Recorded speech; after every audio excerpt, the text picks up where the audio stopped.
how's it going?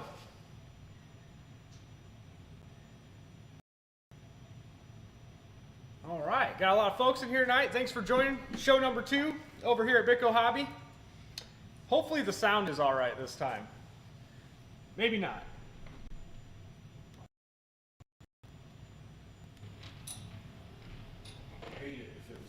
Can you hear me now? Good. Hopefully I have the sound figured out now.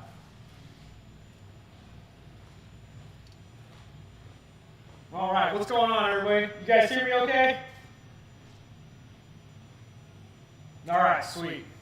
I know we had some issues last week with the sound and stuff, so I worked hard trying to fix all that, and then when I first started, I was muted and didn't even realize it. So anyhow, how's it going, guys? Good to see you all in here.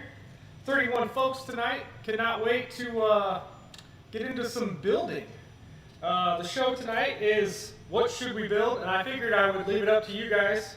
Maybe we'll take a little vote in the chat here and see what you guys want to see built.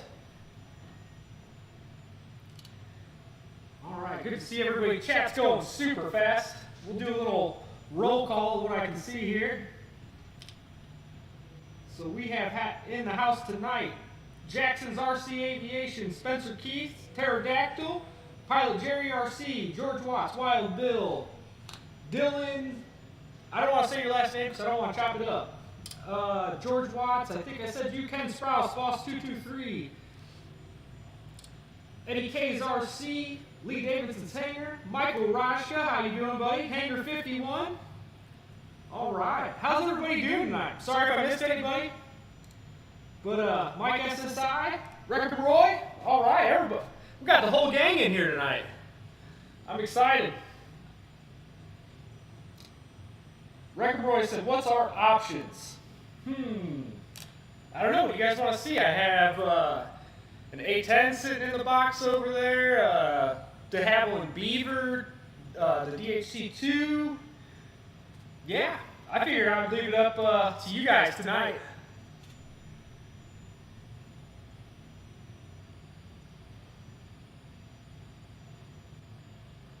Mason Jackson's in here. How you doing, buddy? All right. Pay It Forward RC. Hey, how you doing?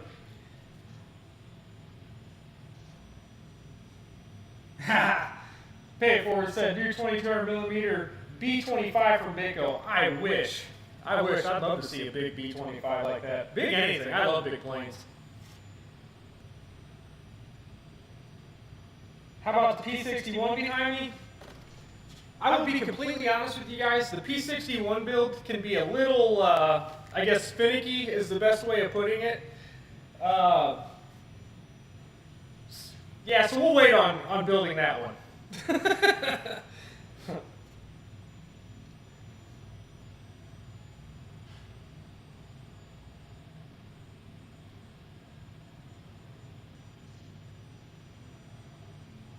Yeah, we can do PBY. I have a PBY sitting over here. I have a whole bunch of stuff, guys.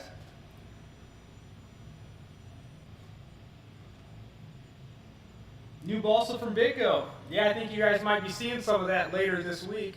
Oh, yeah. We have a container coming in Tuesday, and who knows what's in that thing. Or hopefully Tuesday anyway. It's supposed to be one of these days.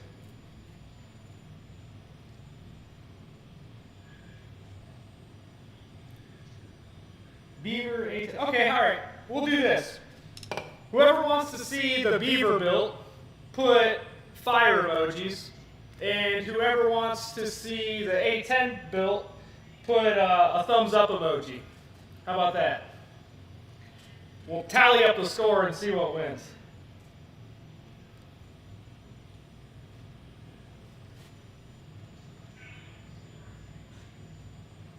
Oh, Wild Bill building his new AT6 Texan from Dynam later this week. Heck yeah, man. That's a pretty good build on that. It's pretty straightforward, pretty easy. See a lot of fire, see some thumbs up. Man, I don't know, thumbs up might be winning now.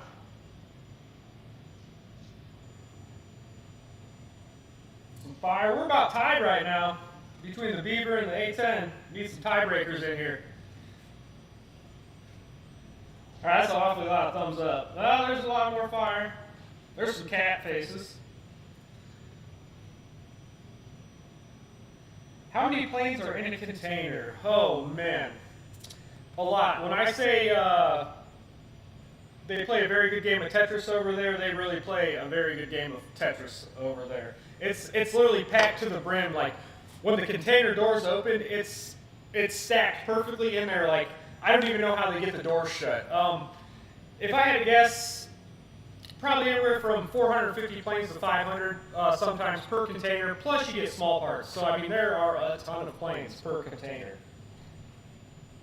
And it also depends on what planes they are, guys. Different size boxes per plane, too, so. Holy smokes. So there's a ton of fire, a ton of thumbs up. Well, I guess we'll start on one. If that build goes good, then we'll start on the other, I suppose. I don't know, I see a lot of thumbs up. Tons of them. So maybe we'll build the A-10. Let's clear this table off, and we're going to get to it. 40 folks in here tonight. Good to see all of you. Beautiful Sunday night. Me and Ryan got to get out and fly this weekend, which was a blessing.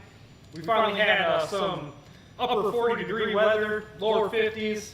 Wasn't too bad. Today was about 46 and sunny. It was a little bit warmer. Wasn't too bad. We got out, got a lot of video and stuff done.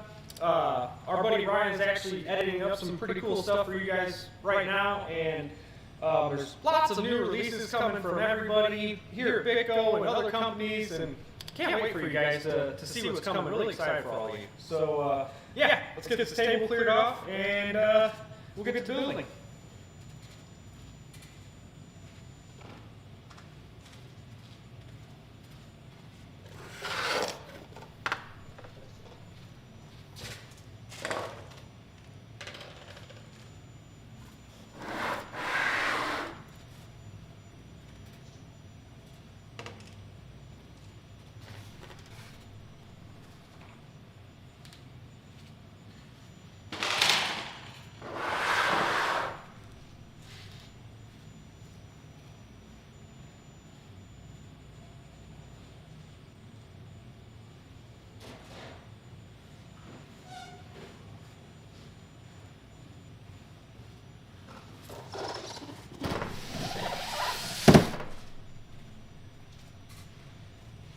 All right, guys.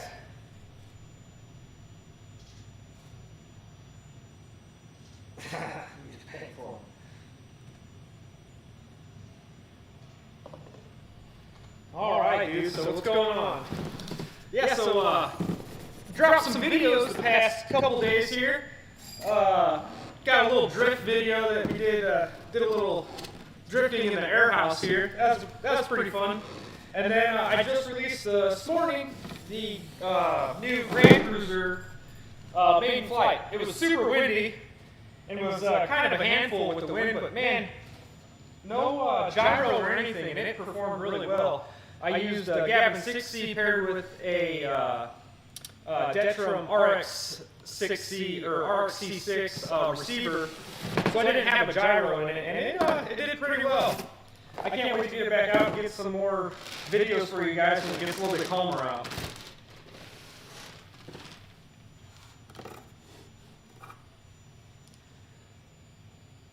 "76, 5 miles per hour here in Vegas today." You're lucky, Ghost. You are lucky.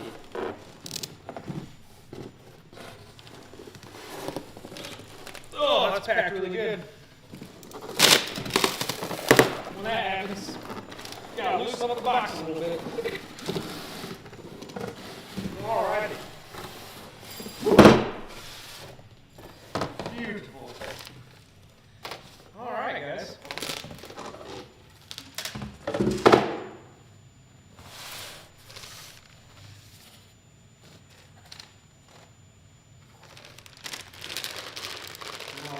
Oh, by the way, I did that G25 upgrade to the Dynam GB and P47 that we built last week. I got to fly those this weekend. The P47 did fantastic. Didn't need any spar upgrades like our T28, if you guys saw that video of the crash. And then the Dynam GB, I tried to fold the wings on that thing. I really did. I put it through some crazy paces, and it withstood all of my tests. So that is a very good one for that G25 upgrade. Cannot go wrong with GB. Definitely blew the cowl on though, because I don't know what it is. If there's like just so much air pushing past it or what, with that upgraded power system on it, it sucks the cowling up into it. So I did some trim work without even trying on my cowl today. Added some glue, took right care of it though.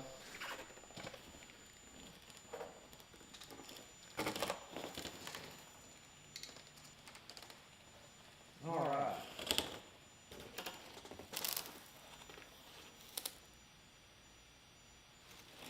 Yeah, TNRC. I think I'm just getting a lot of the echo from being where I'm at in the warehouse. We might try a different little studio spot next week to see if it will take care of it. I adjusted mic settings and a whole bunch of stuff earlier. That's all I was working on, was trying to get the sound to be pretty decent for you guys. And I think it's just the spot I'm in, maybe. I'm not sure. Might have to get tech support. Our buddy Dave Airmarshall online, maybe help me out later. You guys need to know any kind of techie stuff, he is the man to go to. Check out all of his videos too on his channel, RC Airmarshall.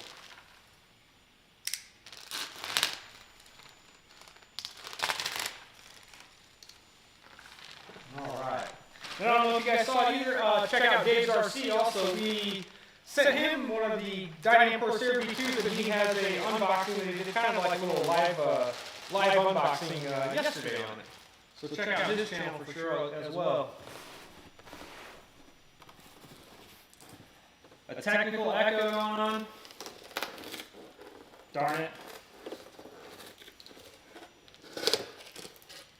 Yeah, so I use a DD external mic on my camera. That's what I use for the live stream.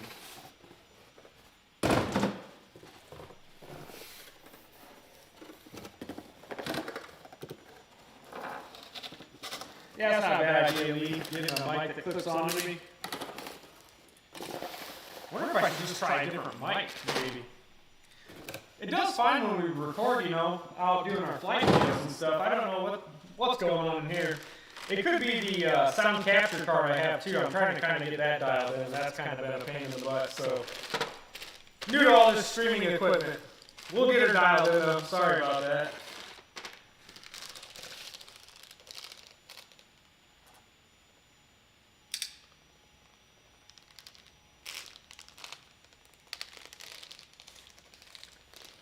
Throttle glitches?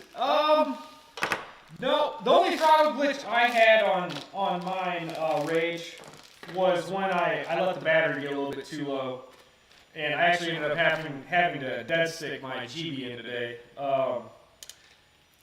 Yeah, you just want to make. I mean, that's pulling a lot more juice, so you just want to make sure your battery's nice and charged. I mean, could have been maybe a voltage sag. I'm not sure. I'd have to maybe see. But if you have issues, contact me. I'll make sure to get you taken care of if there's anything wrong with it.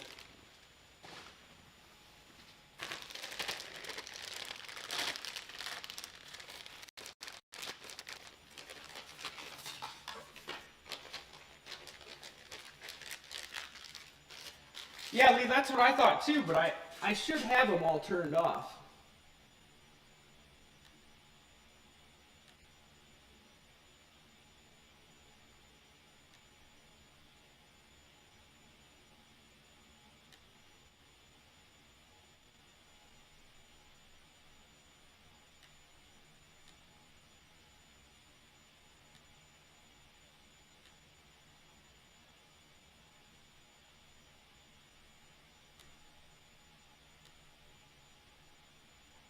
All right. Sorry, guys. I'm just trying to mess with some stuff real quick here, get the sound working a little bit better for you.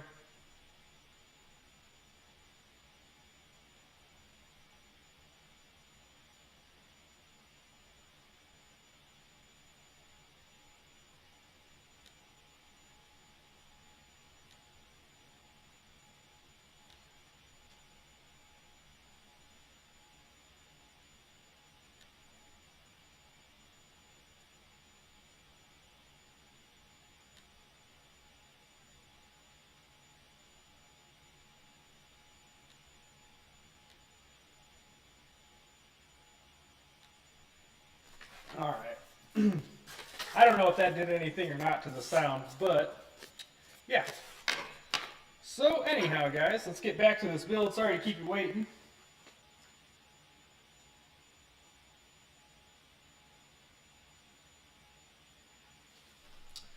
Interesting.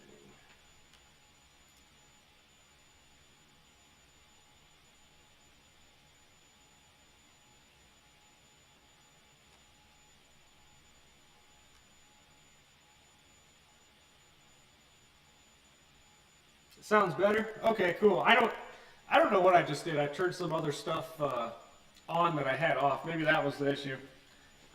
Here I was turning it off thinking I was doing myself some good. Maybe I wasn't. Alright, so anyhow, guys, here's the Dynam A-10. It comes in a few different pieces. Looks like we're going to have to do some gluing. I had the tan version a long time ago. I mean, it's probably been better now. Oh, cool. Alright, great.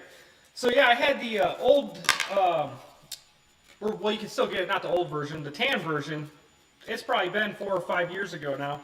It was a really good flying plane. This plane doesn't have any rudders, which is kind of interesting, but it flies great. Doesn't affect it at all. Still have nose steering. Nice little decal sheet. Fuselage with, it just has a nice little clasp in there that kind of clips it down. Velcro. This runs off of a 3-cell 2200. If I remember correctly, I ran mine as far forward as I could, and it did all right on CG. But yeah, you will have to just slide the ESCs through the fuselage here to get back to your motors, but that's pretty easy to do. One thing I do suggest when building a twin engine like this is making sure before you glue something like this on to make sure your ESC wires are plugged in properly, because if they're plugged in wrong, you glue this thing on, you're going to have a heck of a time to get it off and switch these around if these end up blowing forward. So just a little quick pointer. Other than that, yeah, this should be a pretty simple build. 4 little screws gets it done on the wing, and then 2 screws gets it done for the tail portion of it, plus gluing on the rudders. So yeah, we'll go ahead and get into it. I don't think this should be too bad.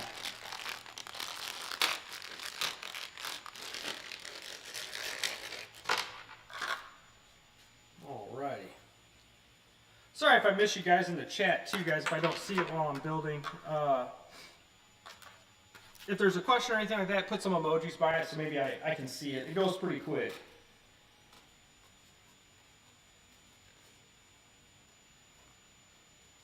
Alright.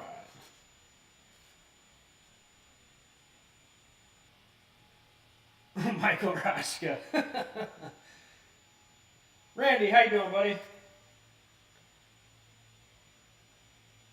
Hey, Jet Tech Don Atkins, he's in here too. Good to see you, bud. Alright, so first things first. Got our nice little direction sheet here. I don't use these too often. I usually just go right off the bat. Foamies to me are usually pretty simple. I come from a balsa background, so I really can't wait to get the new stuff that's coming in, and I can't wait for you guys to see it. But yeah, so we'll leave those over there. 40 amp BSCs on this. I can't remember the engine size on here. Can't see it. They are outrunners, they're not inrunners. 6-blade fan units.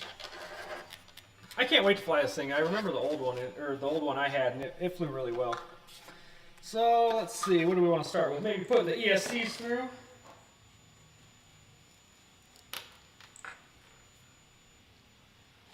All right.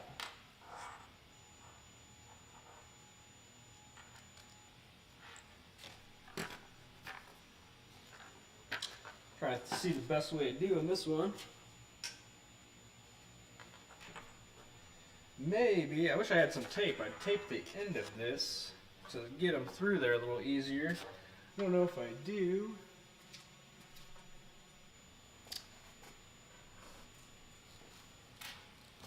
Alright.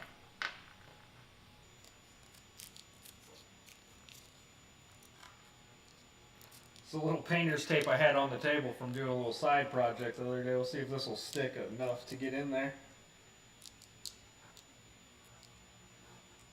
So pay it forward. He said, what new stuff and when? So, Dynam balsa planes. They're not Dynam balsa planes, actually. So we are getting a new product line coming to Bitgohobby, and they will be here later this week. And they are balsa, and they may or may not be plug-and-play balsa. And that's as much as I'm going to tell you. I guess you guys will just have to wait and see. Me and our buddy Pilot Ryan will be the first to let you know on where and when you can get it and to see it. But I think you guys already know where you can get it.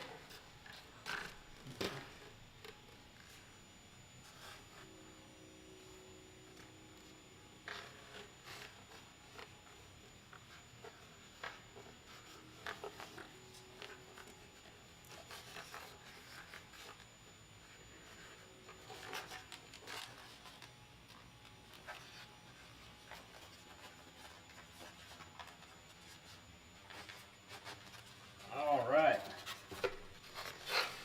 That worked.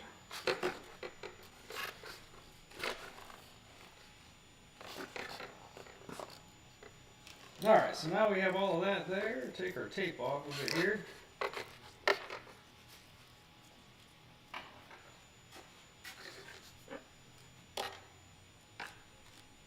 Sorry guys, I see all the new questions here.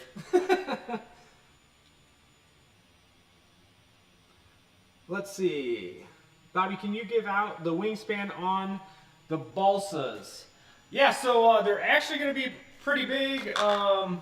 You're going to be seeing 1600 millimeter balsas, 1800 millimeter balsas, and some, I want to say they're 12 and 1400 millimeter. Yeah, so warbirds and some other cool stuff. I cannot wait. And then depending on how this goes, you guys are going to see some completely new models as well. So cannot wait. Short teaser video. I can't do it. I can't do it yet. I cannot do it yet.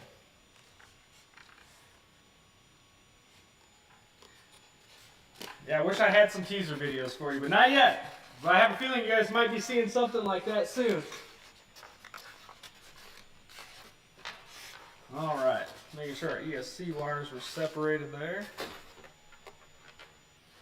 I left my remote, me and Ryan went out flying, and I left all my stuff in my trailer, which is parked out back. I'm trying to think how I can fire up these ESCs before we stick them on there. All right, well, we'll save that part for the last then.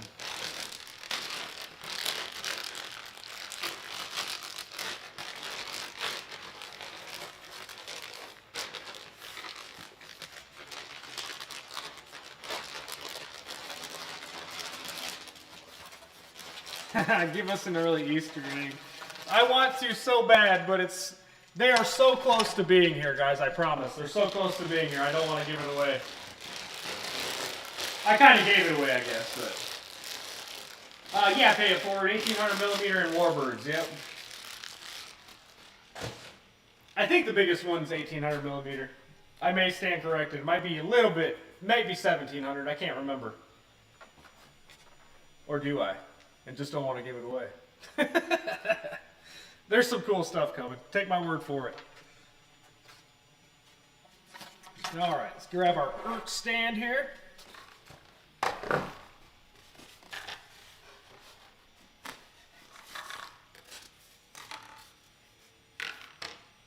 Dylan, yes, they are en route, and I should actually be receiving some of them. Hopefully Tuesday our container will be here. So, cannot wait. It's been hard trying to keep my mouth shut for a while now, knowing these things are coming. And I'm not even going to say it yet, but there's some other new stuff going to be coming to Bitgohobby also. Another big product line.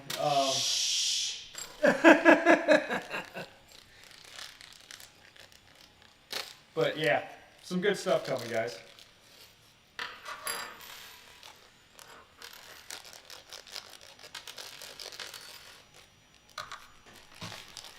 I guess you guys are just going to have to stick around and find out.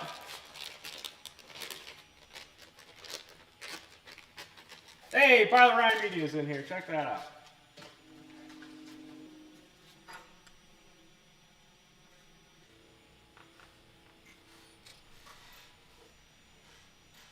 Alrighty.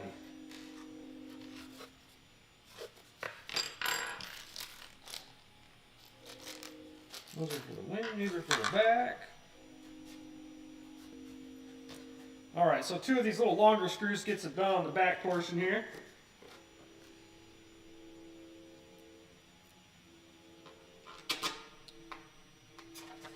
Yeah, the wings come with pre-installed linkages and servo horns, but you will have to install the servo horns and linkages on the tail surfaces. It's actually just one tail surface, to be honest with you. It's just the elevator because this does not have rudders.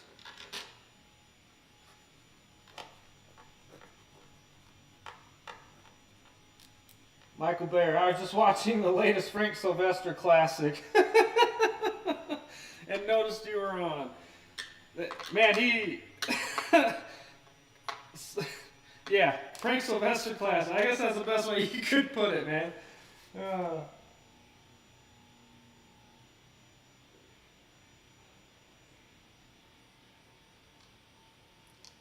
Run for the Hills Mining.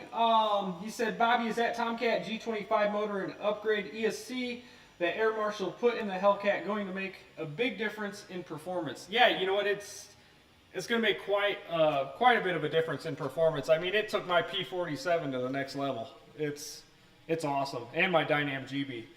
It's an upgrade that I'm going to be doing to a lot of them, for sure. Some of them, of course, don't need it at all. It's just something that if you're maybe you fly the same plane all the time, or there's just one that you really like and you want to get some more performance out of it, it's just a good way to go.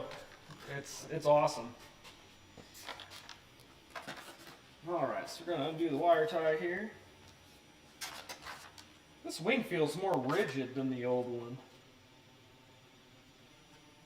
Seeing if they added anything new. I don't see anything. I see that there's a spar in here and a couple in here, but...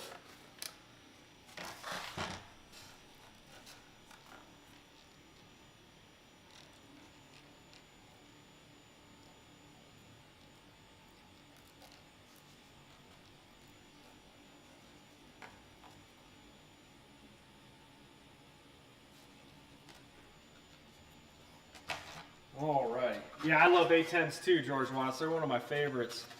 I have a few other A-10s in my collection, and I haven't met a bad A-10 yet. You know what else I haven't met a bad one of is F-16s. I've always had good luck with F-16s. Absolutely love those airframes also.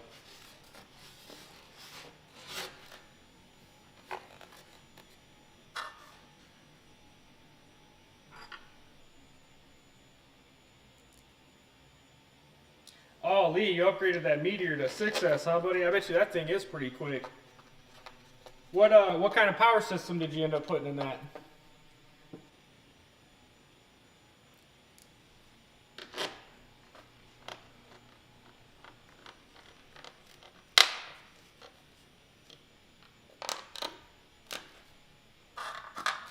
Oops.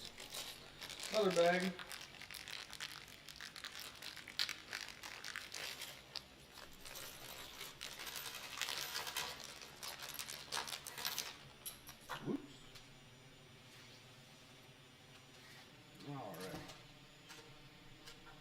I don't know if you guys noticed or not, but I'm still using my little screwdriver here, practicing for that Florida build-off against Dave. I'm going to be ready with this little screwdriver. You guys watch. He's not going to be prepared because he's not using it all the time, and I'm going to be real quick with it.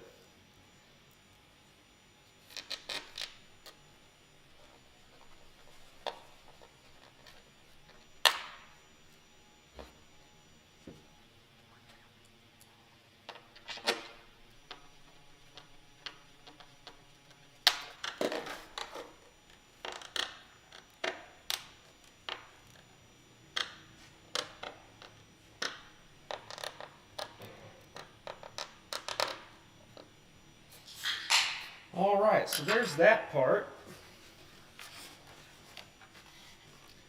get her flipped over. This is actually turning out to be a super easy build on this thing.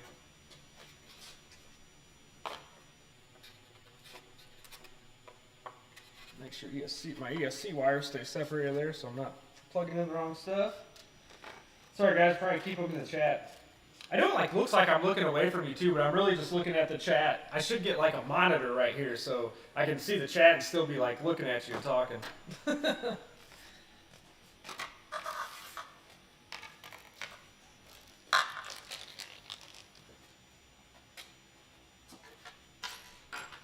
Alrighty. Seeing what else we have in here. I really just need to get a receiver so we can put these bad boys on too.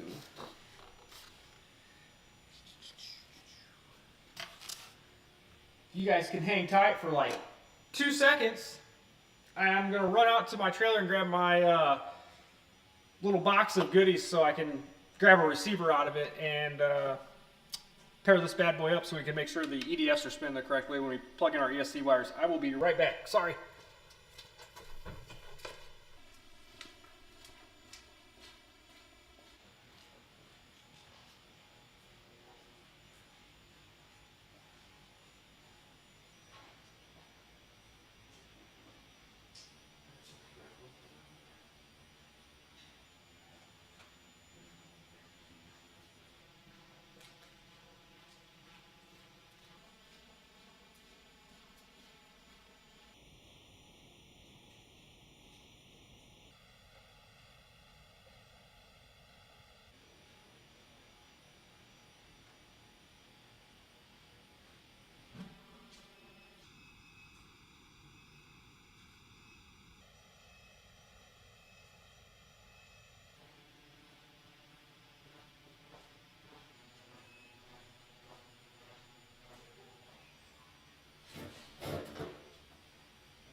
Almost got it off.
All right, sorry about that, guys.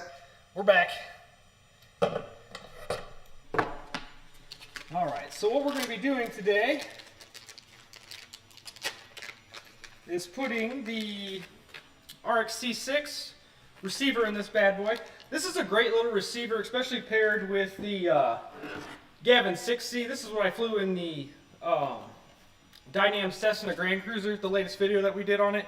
And these actually come in a combo, and it's very inexpensive and a good way to get a decent remote for an inexpensive price. So that's what we're going to be using this. No stabilization or nothing, just plain Jane. That's how we roll.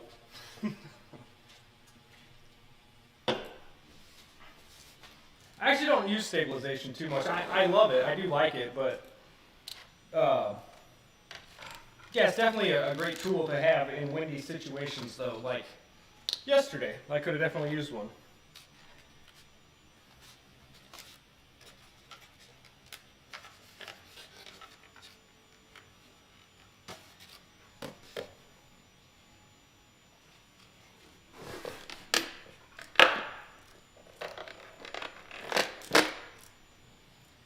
So a little Genesis 2200 here.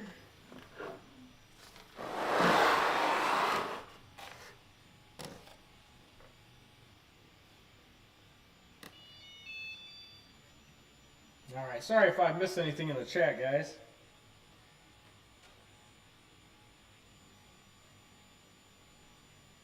Alright, got that all set up there. And these are super easy to bind. There's just a bind button on it, and then when you bind it, obviously you plug in the plane, hit the bind button. I'll go over it with you here in just a second.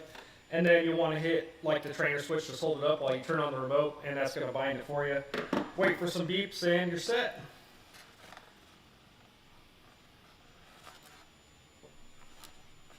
There's my throttle. That's the one I'm concerned about right now. That goes right there.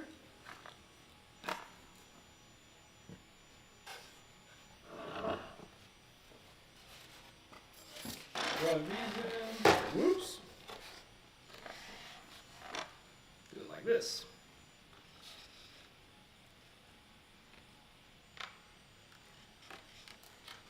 And for some reason when I plug these in, usually doing black to black, blue to blue, red to red is never the proper way. I don't know why, but I always put blue in, blue, and then put red to black and black to red. And for some reason it's usually spot on every time.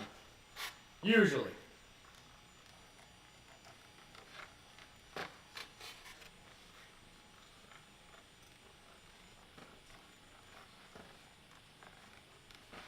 I said that, now this one's going to be wrong, watch.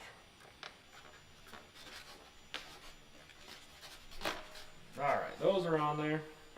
But that's it here. Get our battery plugged in if we can reach it. There we go. Alright, you got a red flasher, red flashing light on here. We're just going to hold the bind button down. Now it's going to pulsate slower, red. Hold this out about 3 foot away from the plane. And there we go. And you'll see the receiver turn green. So we have a successful bind. Let's go ahead. Whoa, it's blowing the right way. Have some foam rubbing in there though. That'll be easy to take care of though. Alright, so now to be safe, we'll unplug this now that we know it's going in the correct direction. Oops. Alright. Take a hold of this and pull these through.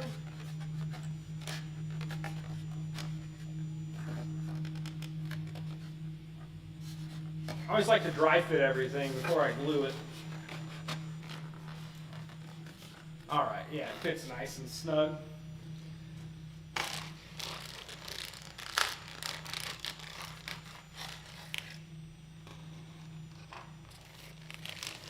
Ethan RC, yeah, we do sell a different color. We sell a tan version as well. They are currently out of stock, but we may be getting more in the container coming this week, so I can keep you posted. Oh, the RC Air Marshal, what's up, buddy? How's it going? All right. You know what, actually, before we do this, I'm going to glue on my pilot and my canopy. It looks like they gave me a World War II pilot or something for some reason. I don't think he's going to be flying an A-10 anytime soon. Soapbox derby car. Yeah, it's a soapbox derby car. Yeah. All right. We'll get rid of that guy for now. This is going to be a drone A-10, no pilot.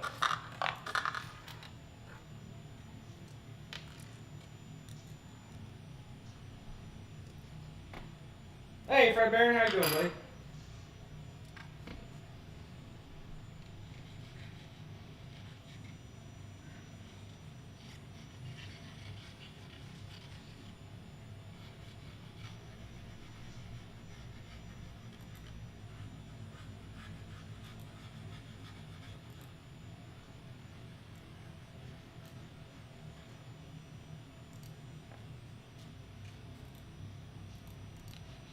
Sorry if I missed anything in the chat, guys. Man, this glue is strong. Holy smokes. Jeez Louise. That's a good batch of glue there. I just like to do this tack effect too, let some air get to it.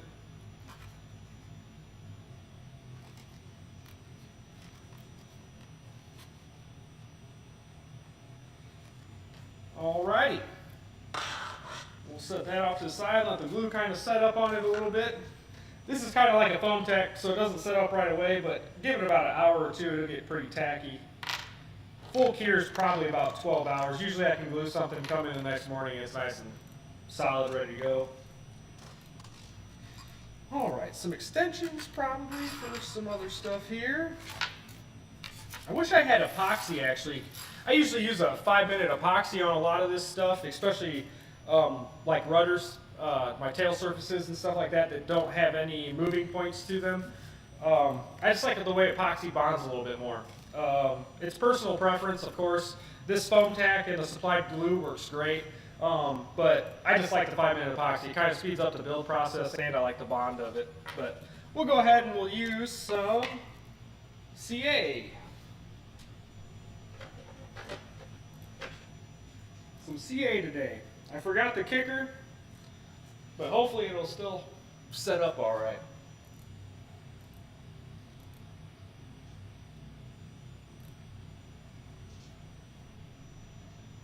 right. Sorry, Ethan.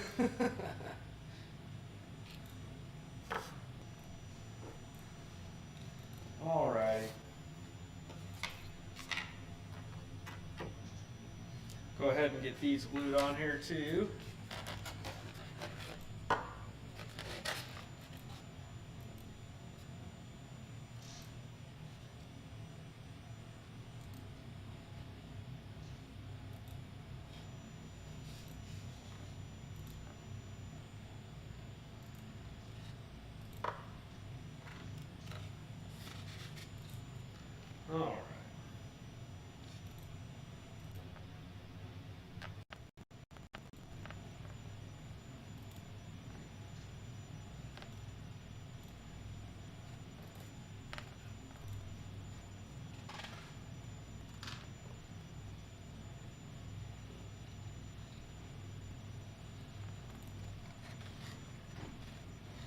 All right. So we got our CA on there. Oops, what am I doing here?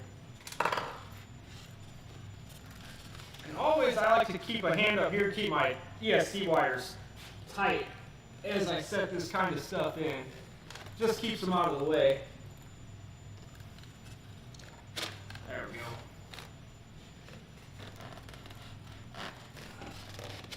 Make sure it gets nice and tacky.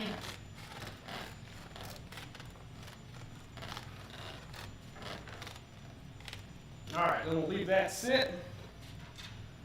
Cool. Sorry if I'm missing anything in the chat, guys. Building away tonight. Building away. It's my favorite thing to do is build. I guess I should say favorite thing, because I like to fly a little bit more.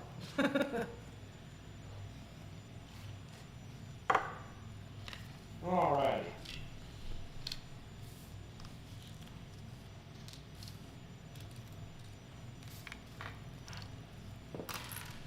Oops.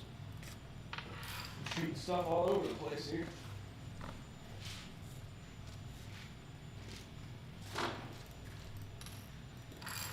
Alright guys, so let's go ahead,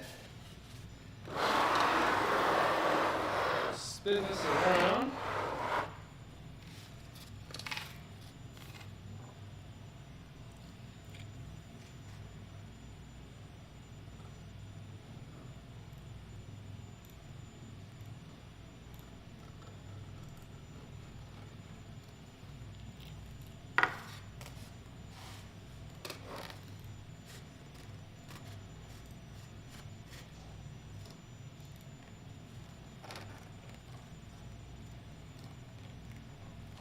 You can also, guys, keep this kind of stuff in place. I have like stuck little toothpicks in here before and slid it on to kind of like hold it. If you have an issue with it, this fits pretty tight, so I don't need to, but just an idea in case you guys run into any issues.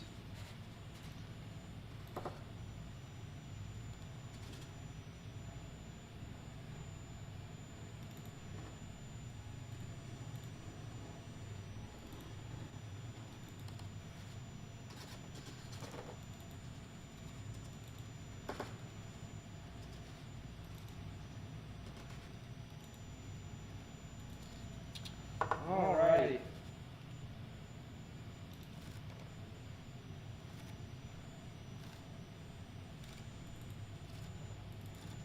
I'll make sure those get on there. And that's pretty much it, guys. Besides, there's one servo horn to put on the back and one linkage. I just don't want to do it yet while all the glue's setting up. So while everything sets up, we'll probably tuck everything back in there and we can move on. I'm super excited to fly this thing. I can't wait. Cannot wait. I just want to give that glue a little bit of time to set up because I know I'll bump it or knock it or something, and before you know it, it'll be off of there. Screws? They always give you extra screws, so I guess that's a good thing.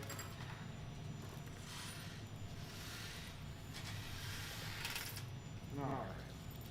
Put this in our little pocket there in our stand so we don't lose it.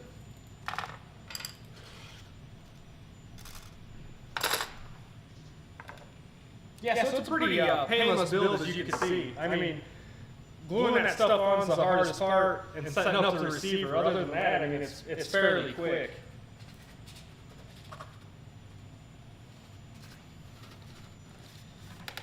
That just pops right on there. Man, look at that. I'm excited, guys. Check it out. And I like that it comes with the nose decal on there already, the shark's teeth, because, man, some of these rounded edges, me personally, I know some guys are really good at it, but I have a pain in the butt of a time to get these things on properly. They always end up broken or, yeah, not my forte. So I'm actually going to set this out of the picture for a little bit, and then once glue's set up here later on, we'll apply the decals and get it bound up the rest of the way. Get some gear dropped on it.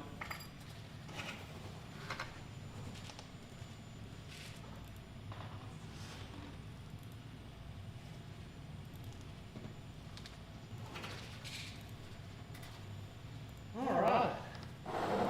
Thanks, Pilot Jerry. So, other than that, save our extensions for later. Glue. Alright. The echo came back. Really? What in the heck is going on here?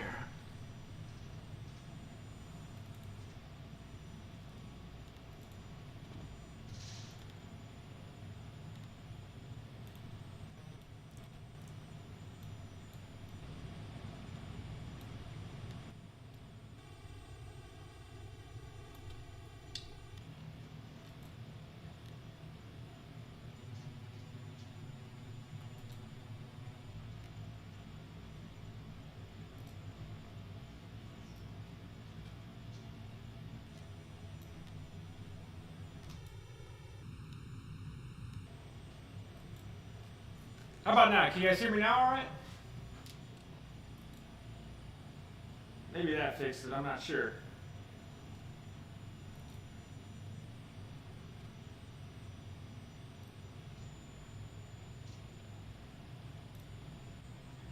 Dave, actually the other Dynam with decals pre-applied is the BF110. It has the nose art pre-applied on it also. Which is good, because I hate putting on nose art. I always screw it up. Like the most important part of the decal and I screw it up.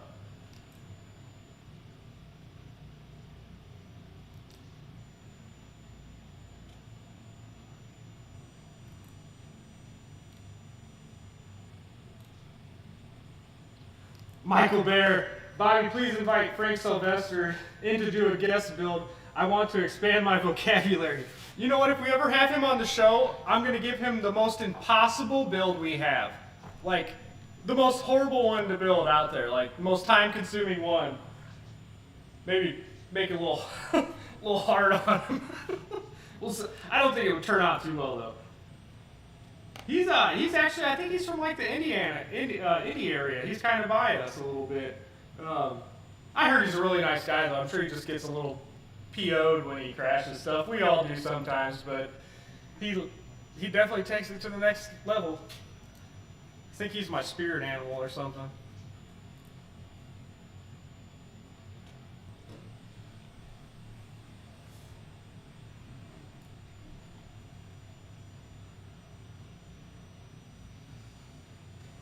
All right, hopefully that fixed it. Sorry, guys.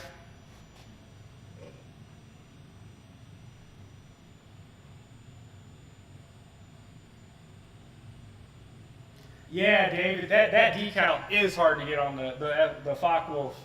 It can be a pain in the butt. Yes, it can. Sounds good now, Bobby. On to the Beaver building. You guys want to see that thing built?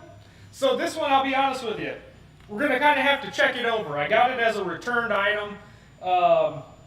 I didn't see anything wrong with it, but I just opened up the box real quick to look to see if everything was there, you know. So, yeah, we can go ahead and build that thing. I mean, I haven't flown a Beaver in a long time. My original channel back years ago, the old Fly Zone Turbo Beaver, I did that one. And I love that plane. That was a really good flying plane. And the Dynam Beaver is pretty similar as far as wingspan and size comparison goes. So I'm curious to see if it flies any different or the same or better. Pretty excited. Plus, I kind of wouldn't mind getting it off of a pond on some floats. It comes with landing gear as well for grass hops or runways. But yeah, if you guys want to see it built, I'm going to have to see some darn emojis though sometime. I think it was fire emojis that we did on the Beaver. I'm pretty sure it was fire emojis. I can't remember. I think it was fire emojis for the Beaver. So let's see some fire emojis and maybe we'll get that thing built. Yeah, Dave, the Dynam Beaver does come with floats. Comes with floats or gear. Yep. Either or.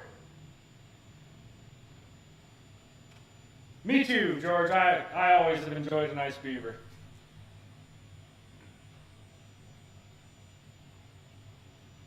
They all fly good. Even the big FMS one flies good.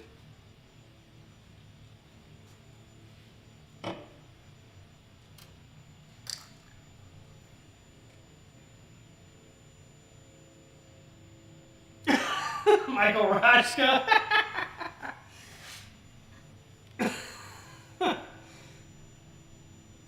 I don't even know if I can repeat that.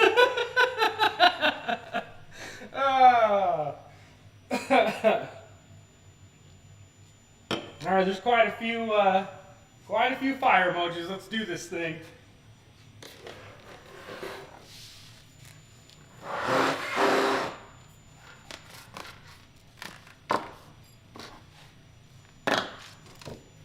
All right, let's go get her.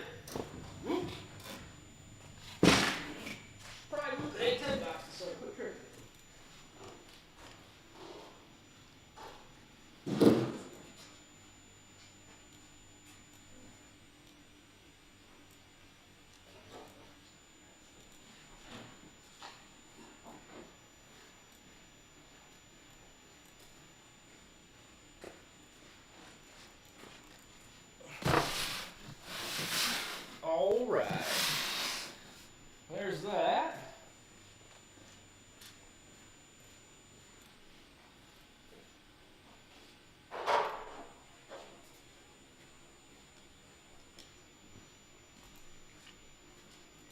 Then another thing I want to mention to you guys is this week we should be getting our Ernst trays in, so stay tuned to Pilot Ryan and the Bitgohobby website, because these will be here anytime. We have been waiting for a good 2 weeks.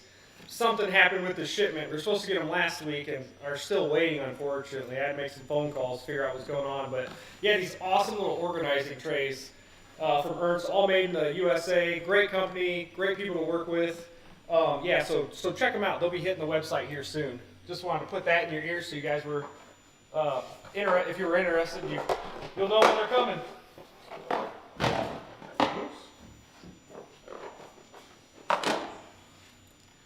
All right, into the Beaver.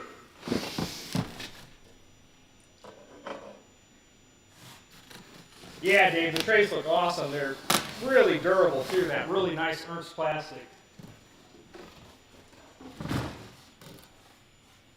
Alrighty. Holy smokes, looks pretty cool.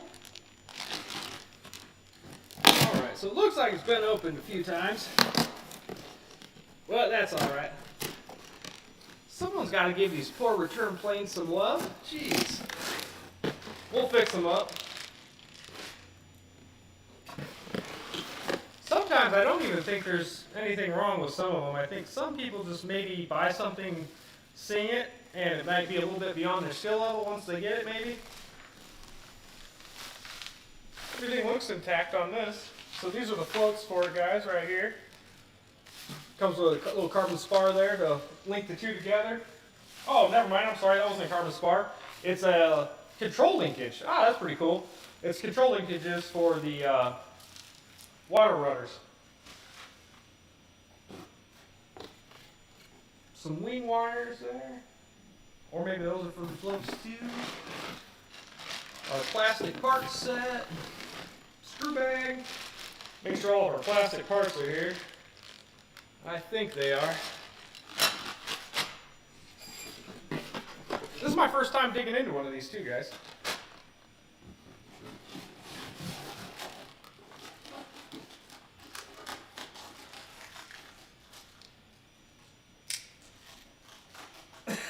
Brian Merced. You guys.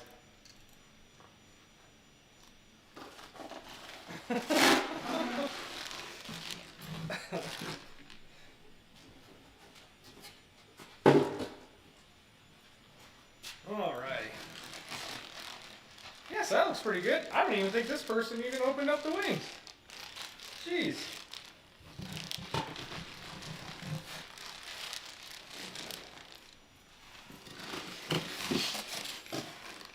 Oh, that's cool.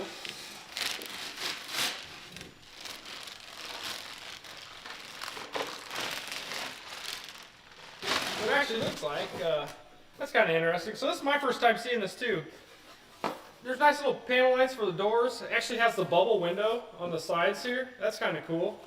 And then the dummy radial actually bolts right up to the motor mount, so that's kind of nifty. Pretty neat.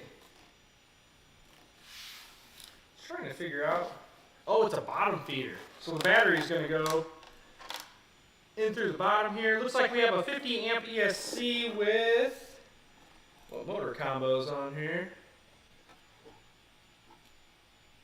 720 650 kV motor. So this thing should be a powerhouse probably. I bet you it does pretty well.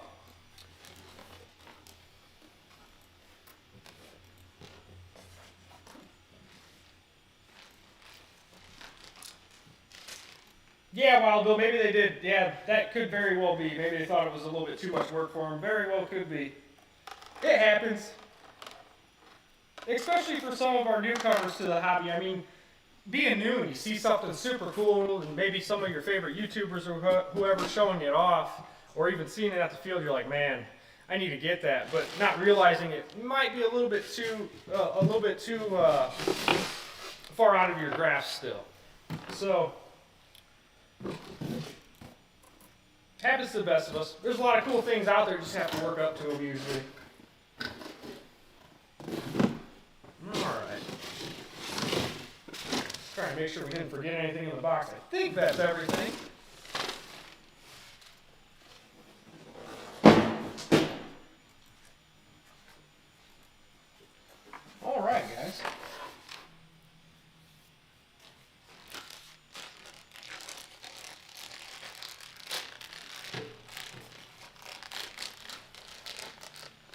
Yeah, Boss 223.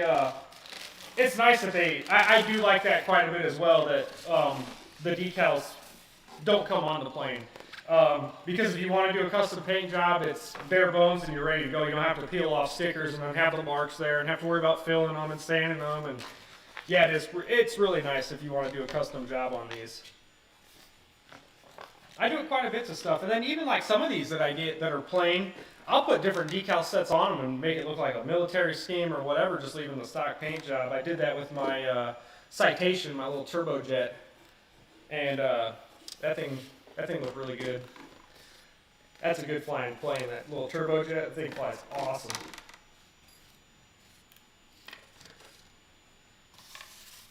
Alrighty.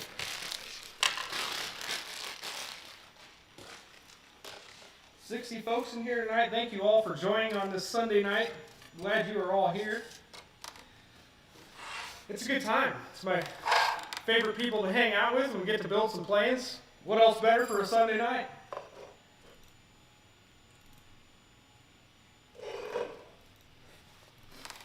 All right.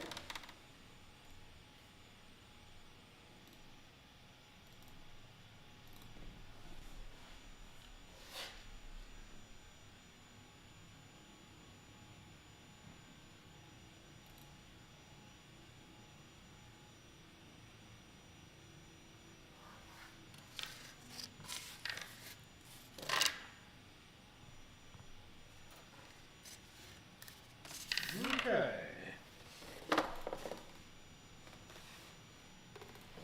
Well, I'm just checking out how everything goes together here quick, guys. Looks like most of it's bolt-on. I don't really see too many gluing areas, if any.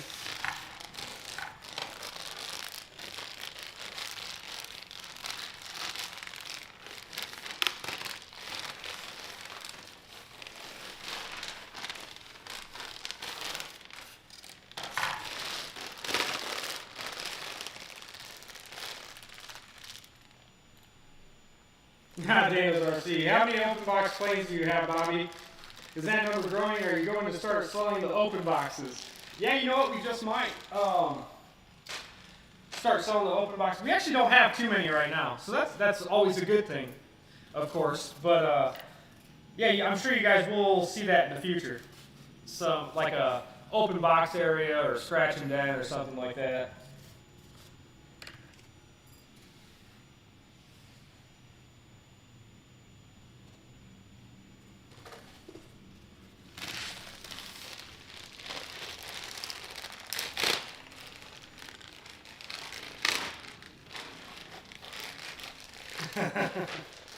That's right, Air Marshal.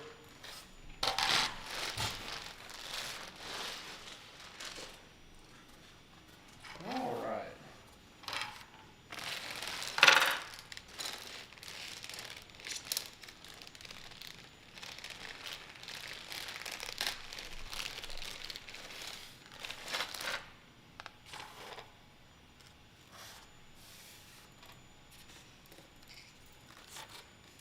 That's a pretty big wing.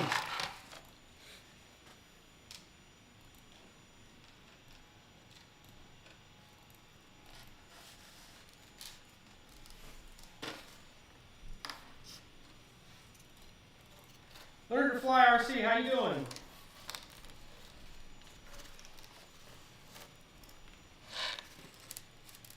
All right. Slide that on there. Man, look how long that wing is. That's a pretty big wingspan. It's probably every bit of, I think it's a 60-inch wing. 1,500 millimeter, 59.6 inches. 2,200 four-cell power. Yeah, can't wait. Cannot wait. All right, guys, so let's go ahead. Start with the tail section. How about that? I'm actually going to grab a smaller stand so I don't have to work around the big mega stand.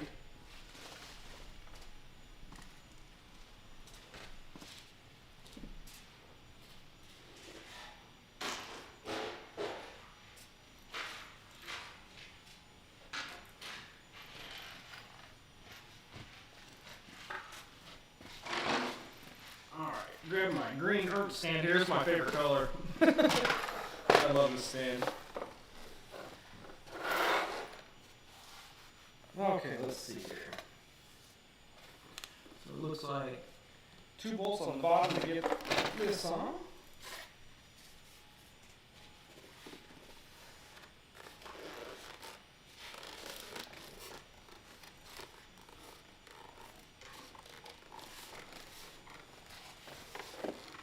Alright, that fits nicely.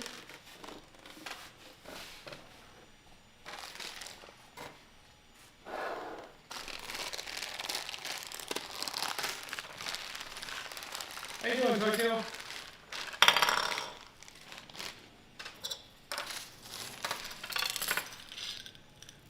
Alright. Oop. Ah! Little fuselage there. Okay, okay. This thing's got quite a few lights, it looks like. That's nice. I do love lights on airplanes. One of my favorite parts. Gives it that extra little scale touch.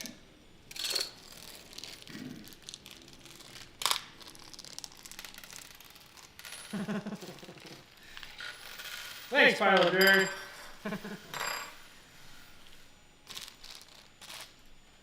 Yeah, this isn't a bad looking airplane, that's for sure.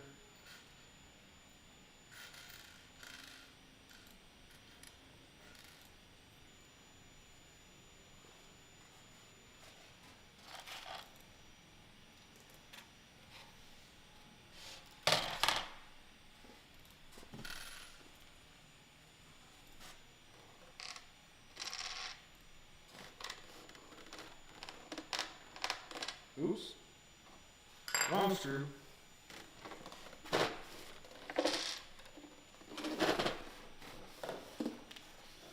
Yeah, so this back one has quite a bit of area to get through before it bites into that clasp, so it takes the longer screw.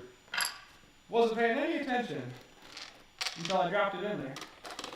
There we go.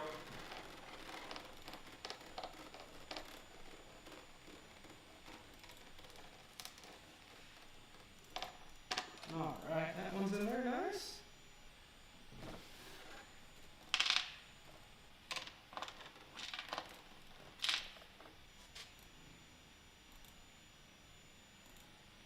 Ah, air marshal again? It's doing it again? Darn it. You know, I just had it fixed earlier. I don't know what happened.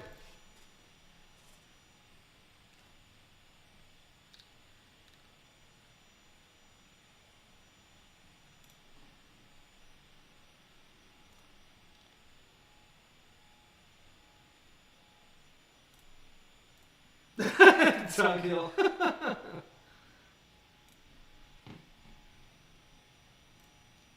Yeah, the mystery screw size, classic. That is right, the mystery screw size. They probably actually do tell you in the manual, I just didn't even look. Real men don't need manuals, right? No, I'm just kidding, everybody needs a manual.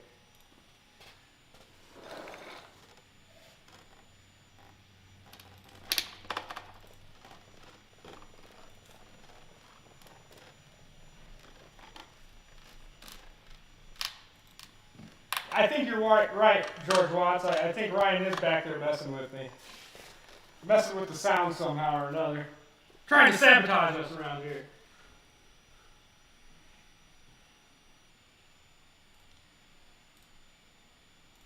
Is that what it sounds like? Yeah, we don't have this show going on in the background anywhere, so I don't know if it's like picking it up through my laptop somehow. So I have everything shut off on the laptop as far as sound settings go. So I can't figure out what it could possibly be picking up.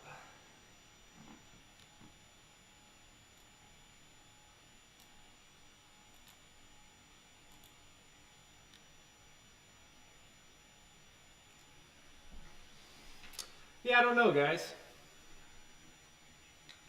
Can I look at it? Yeah, you want to come check it out, man? We're going to bring in old King Rat here because he might be able to check it out and fix it. Oops, I got stuff everywhere. You're all right. Let me see your Streamlabs. There you go, sir. That's YouTube. This is YouTube. This is Streamlabs. What's up, dudes? Do me a favor, scroll on this. Let's see what you got. So that's all I got. Oh, So hit that. Yep. Now check the dudes out. Yeah, this should. Because this one should be that. It is, and you know what? I had that muted, and I must have, when I came back in earlier to fix it, I must have unmuted it. There you go. Oops. That's exactly what I did. See if that's it with the dudes. Look at that. King Rat gets in here and fixes it first try. How's that sound now, guys? When I went in to fix it earlier and you guys said it sounded better, I bet you it actually sounded worse because I definitely undid what I should have not done. Undid.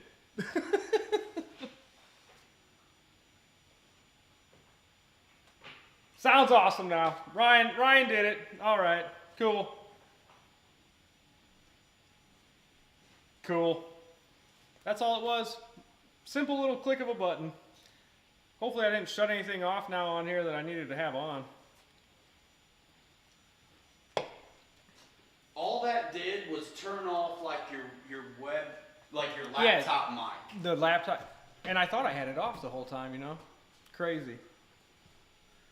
It only wants one source. Yeah. Interesting. Much better. All right, cool. Yeah, it's a little echoey in the warehouse too. Yeah, that's right, Brian Chambers. All right, so back to the build. Sorry about that. Next week it should be dialed in now. Might have to do a little audio test during the day just to make sure. All right, so all that good stuff is in there. So this is one of those ones we're gonna have to put our receiver in before we bolt this darn wing on. Because if we don't, it'll be very hard to dig out. Now, one thing you can do, if you do have a plane like this that won't hurt anything, is you can always take out like one of these plastic windows here because they come out so easily and you can just glue it right back in. Or you can just leave it out. It'll give you more airflow and give you access to your receiver. That's probably what I'm going to do, is just leave this window open here. Bada boom, bada bing. It works for these bottom feeders because it's a pain in the butt to get in there and work on anything without taking off the wing.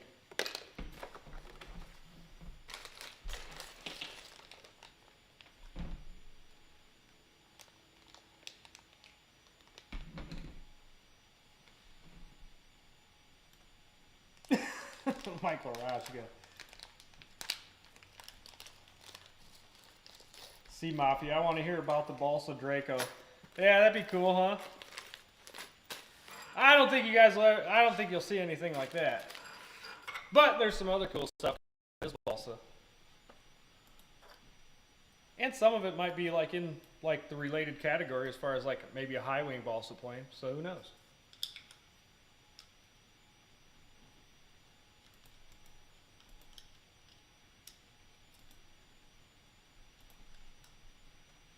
Awesome, 100% better. Cool.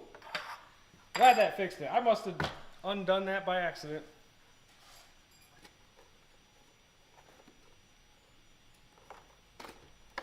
Eventually we'll get the hang of it.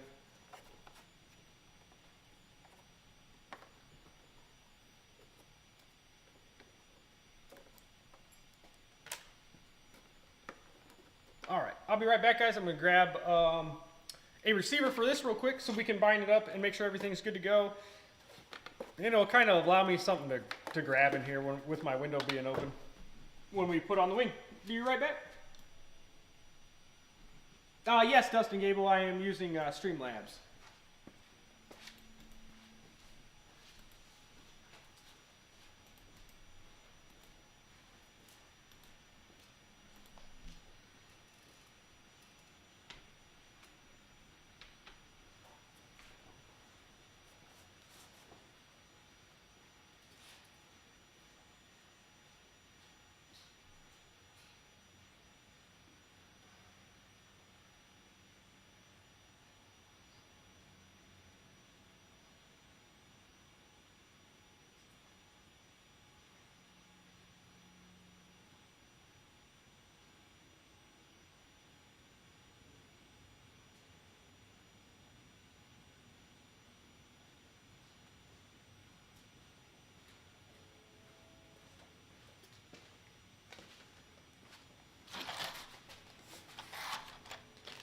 Alrighty.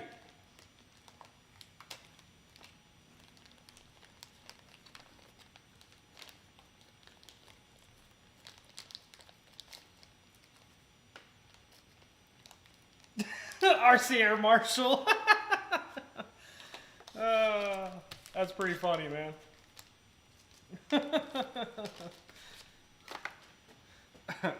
You get a Draco, and you get a Draco, and you get a Draco.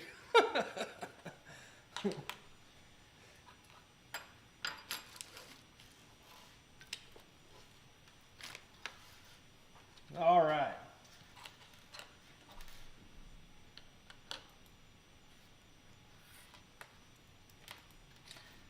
All right, so light controller. I'm just making sure there's nothing else I have to put in this thing, which there is, before I button it up.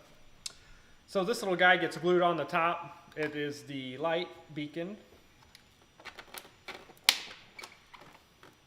Holy smokes.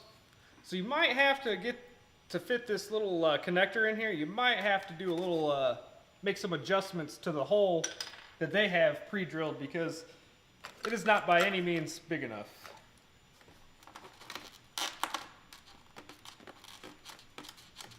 Put your little pocket screwdriver in there though, and you are good to go.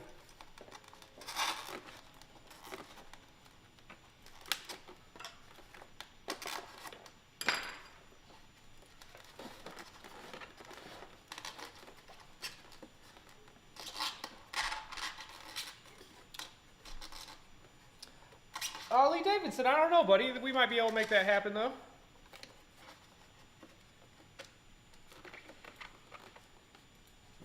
Alright, so I'm just going to kind of leave that dangle there until I can get some glue on it, because I know I'll knock it off before this build's over with.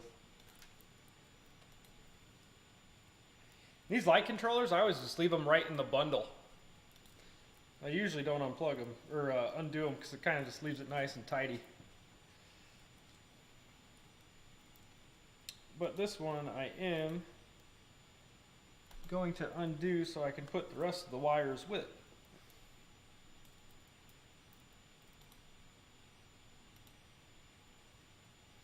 Alright, we're going to put this one on the flashing side.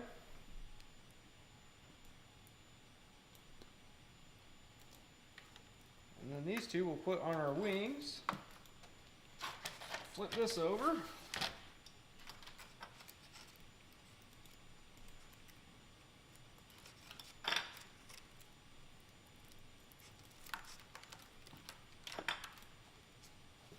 Sorry if I'm missing anything in the chat, guys.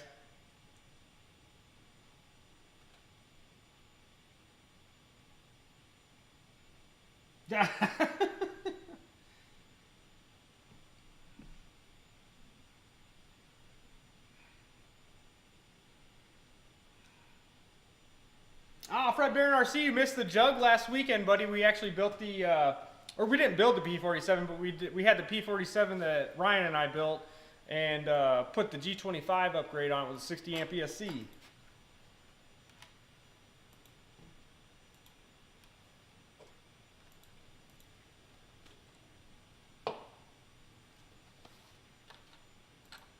Mary Boozer, no, this is not new. This is the Dynam Beaver.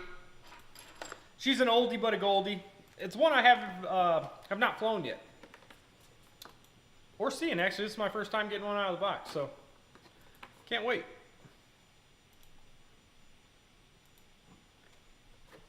So elevator. Plug our receiver into this bad boy here.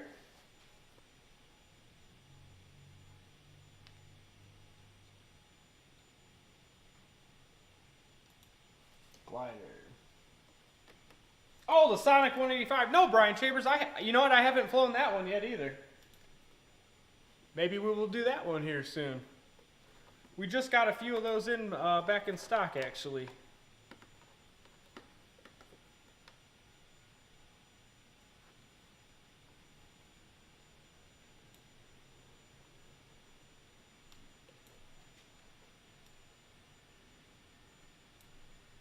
Dynam does have a good-looking beaver, Dave. Not bad, not bad at all.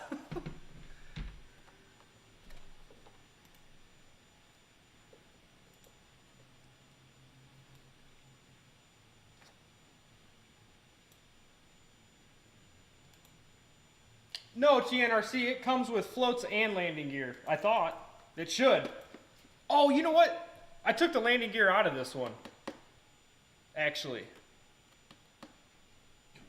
Yeah, it comes with both. I'm glad you said that, because I forgot. That's the only reason I did open it after checking it, is because I needed landing gear for a customer and we didn't have any in at the time. Darn, because I wanted to put landing gear on this. I'll have to see if I have any in stock yet. It works out better. It's harder for me to get out to a lake than it is the flying field, so you generally put gear on everything that comes with floats.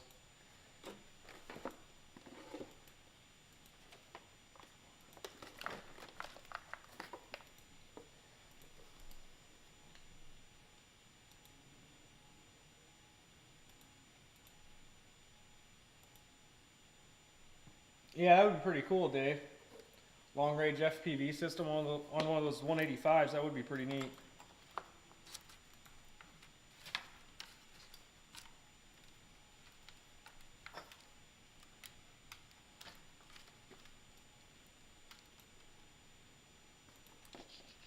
Extension.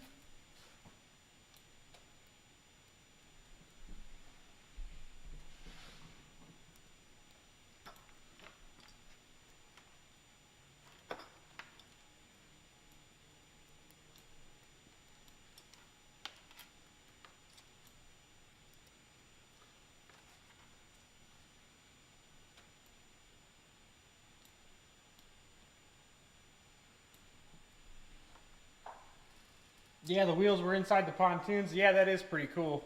I wish they'd do something like that. It'd be kind of neat. Have some retracts in the pontoons. Probably get away with it on one of the bigger beavers. Whoops. Alright, now comes the tricky part. Move that out of the way.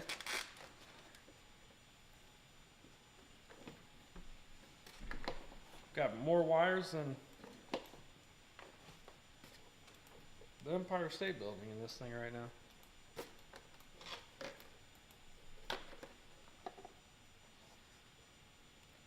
All right.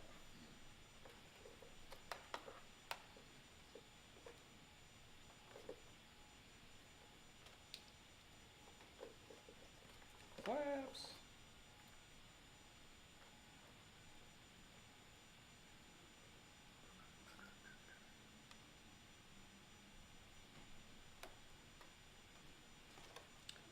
Now, finding out what lights are what.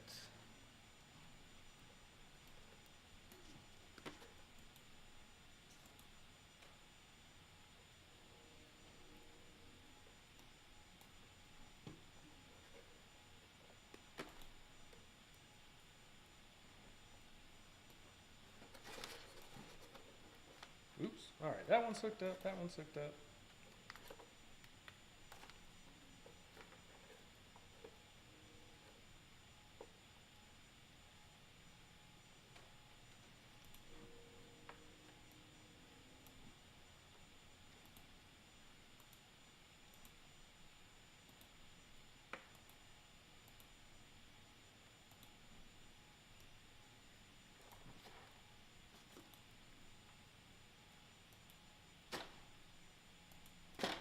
Oops.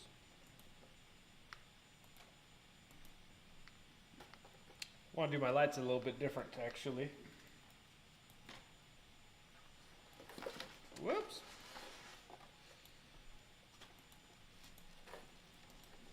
All right, so these. So I'm just trying to figure out how I want my lights working as far as flashing, solid, and all that good stuff.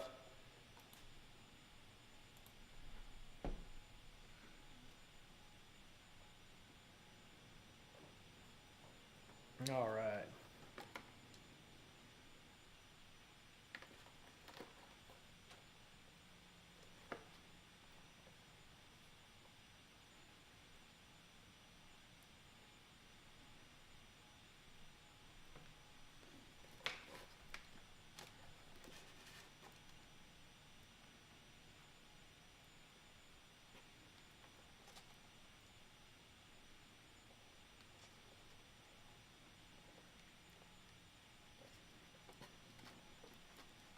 Alrighty.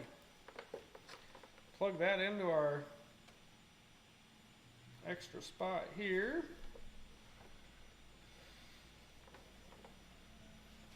Alright, we'll worry about tidying all this stuff up later.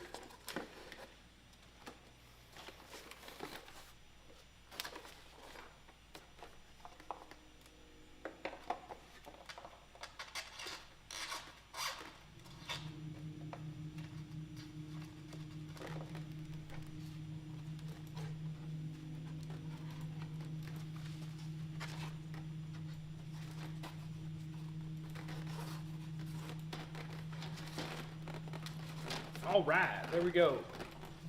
Just like that. Take our 4 wing bolts here and get this thing secured.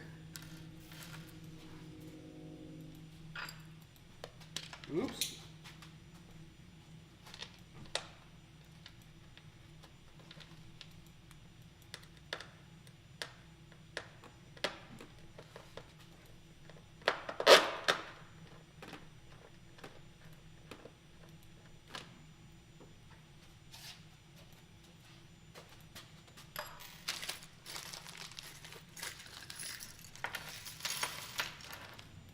Got the classic longer screw trick again.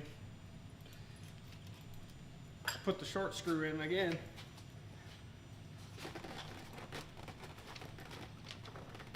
Tricky part is, can we get it out now?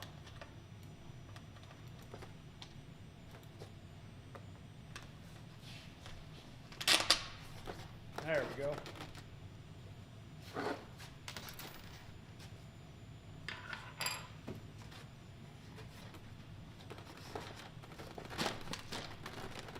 All right, see if we can get it this time around.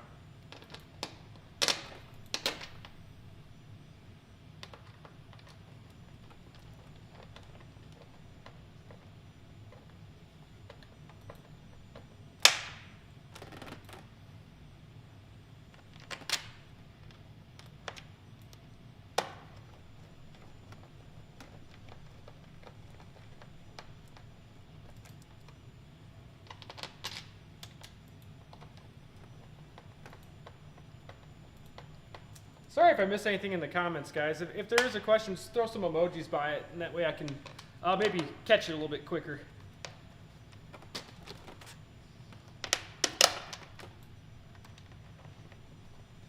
This thing's looking pretty good. I'm really surprised at the size of this thing. It's pretty decent size airplane.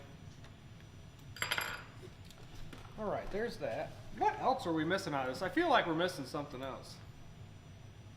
The cowl. There's no cowl on it. Struts. And struts. We're working with a returned one tonight, guys. Return planes need love too. I'm just trying to sort out all the pieces and see what all we're missing. I'm gonna go grab a cowl.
Alrighty, here we go.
Try to make a little indentation in the plastic real quick.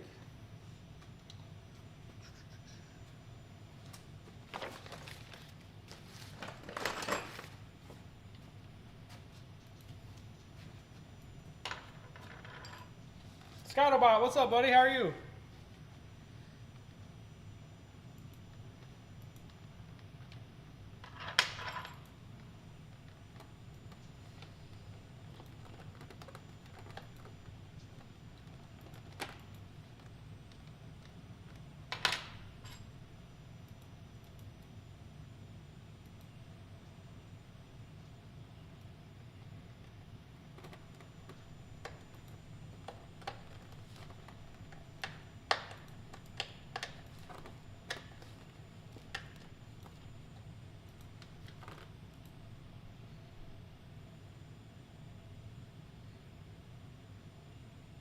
Hey, Killer Planes, how you doing, buddy? Yeah, live at Sunday at 9. Second show.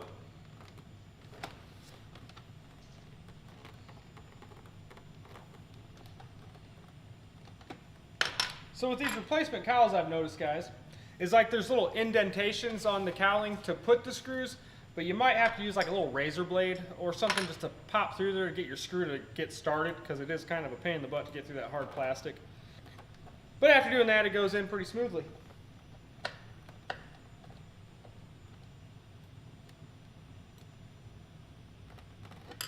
Alrighty.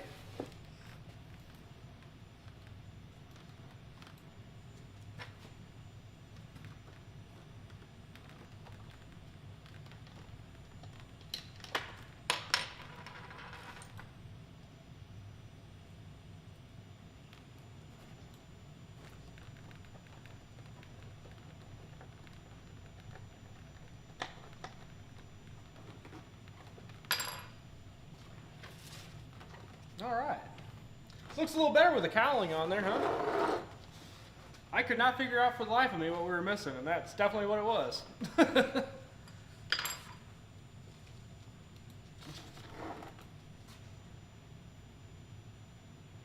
Do we sell the flap hinges by themselves? I believe we do. I think it is in the servo horn and extra parts or replacement parts package. If you want to send me an email, buddy, before ordering at bobby.comita@bitgohobby.com, I can definitely check for you. And if we don't, I'm sure I can maybe set you up with something that'll work. So.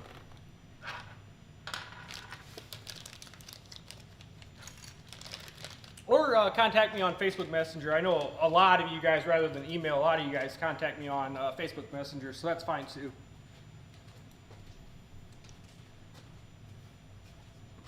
And you can contact Facebook Messenger, the Bitgohobby Messenger, or my personal messenger. That's most of you guys contact my personal messenger, and that's totally fine too.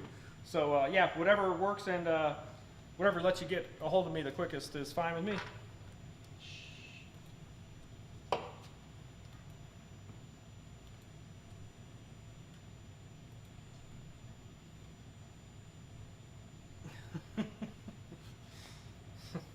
It's all out of whack.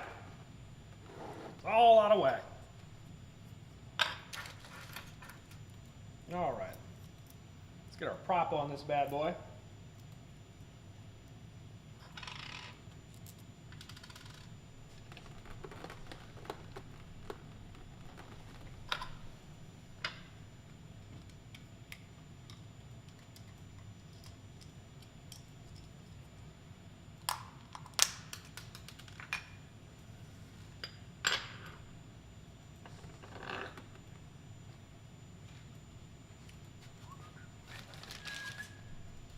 This thing would probably look cool with a wood prop or something too on it.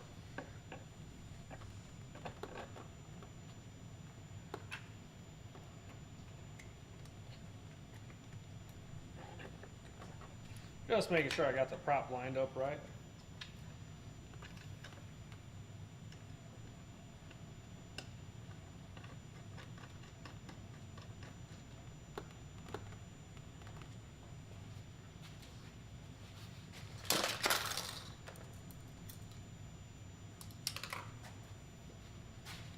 I have a lot of my tools in the trailer from flying today.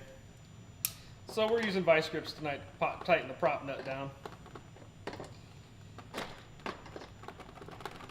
It works. All right.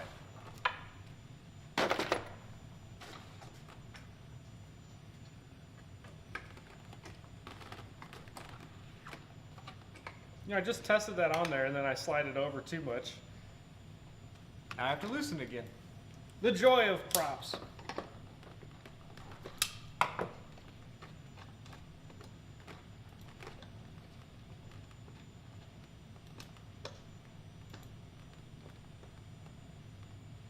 There's like little grooves, so there's only one way for it to sit, really.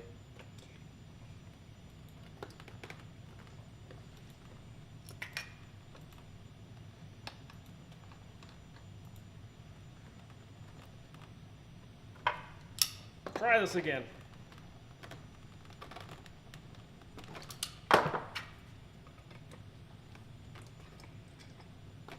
There we go. A little bit too far over the one side.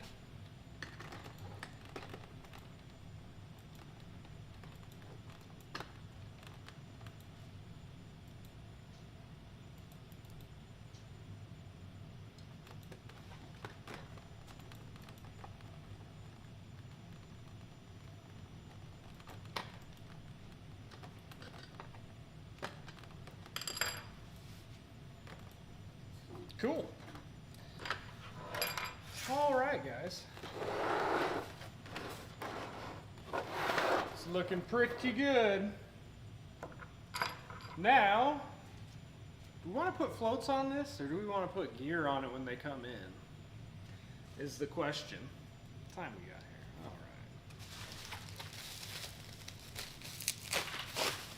right. I suppose we can try some floats out.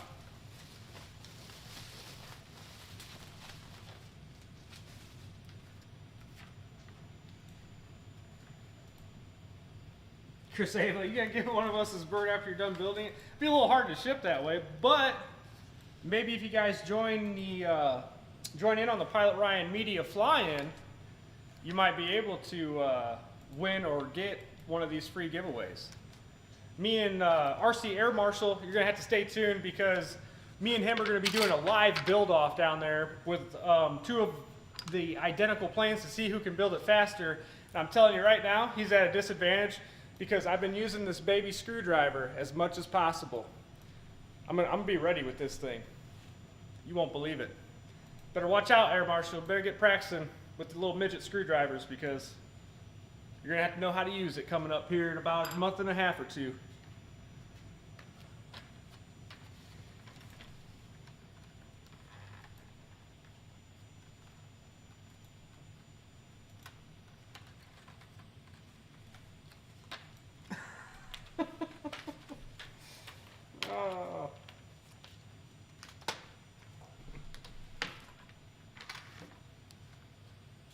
Man, these skis are nice though. They come with nice plastic edges on them and then nice little, what do you call this, Rye? Do you remember?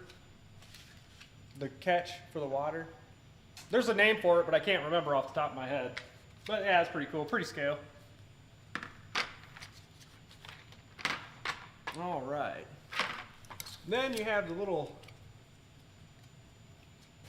bits and bops for the tail here that slide right in between your elevator. You're going to want to do it when it's at a deflection one way or the other. So we don't have this hooked up right now. So basically what you want to do is kind of hold it with one hand up and then this slides in there like that and pops into place and then two screws hold it in.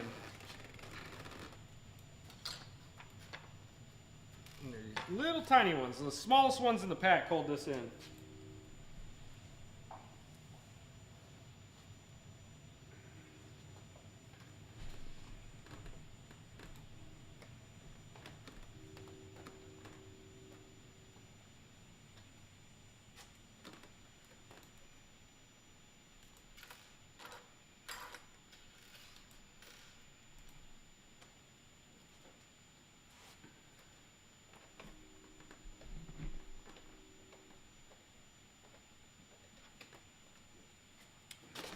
there's one side. We'll do this other side real quick and get buttoned up.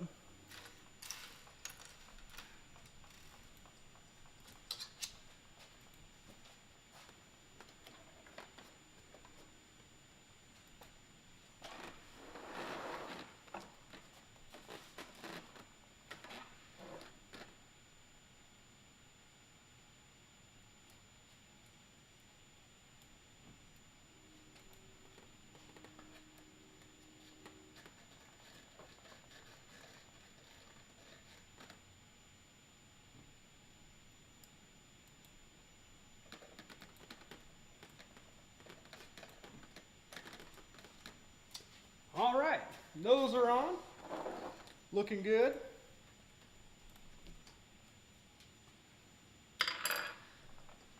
All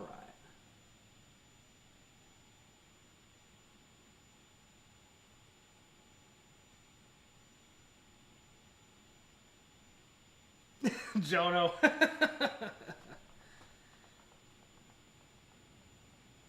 That's right, Dave's RC. That's right. You guys know who to put your money on. I mean, come on.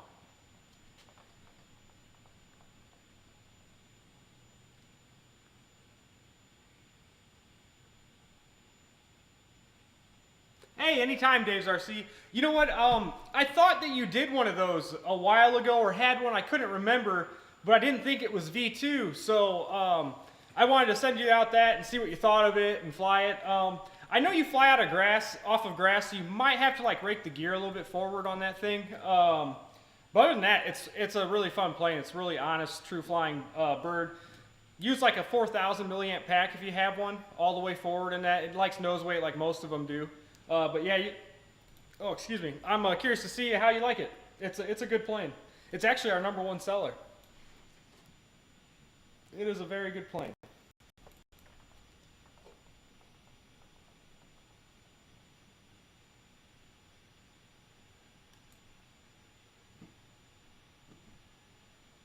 See you, Boss223. Thanks for joining in, buddy. Appreciate it.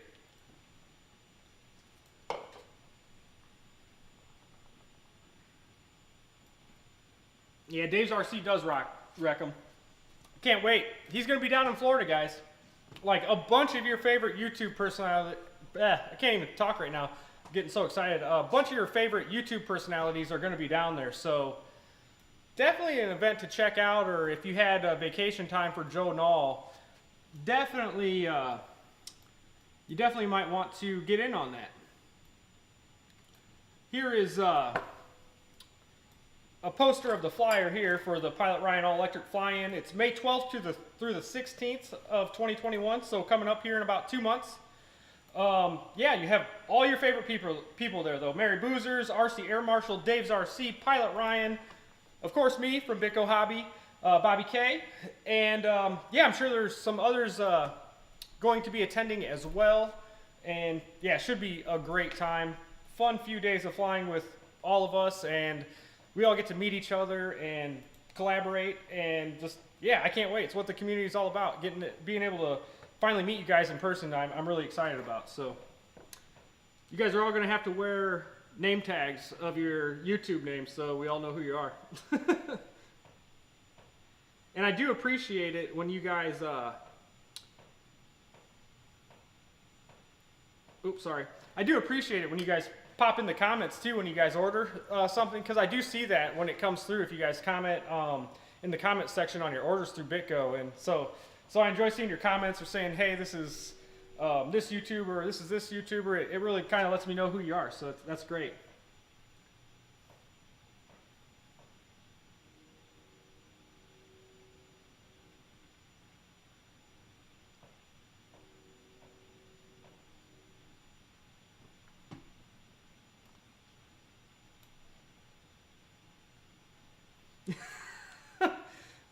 Dave said he's going to beat me with a tire iron if that's what he's got to do to win.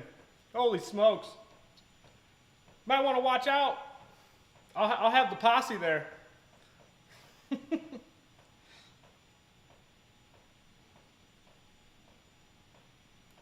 I have no clue, Sea Mafia. Good question. I don't know who they are. Never heard of them.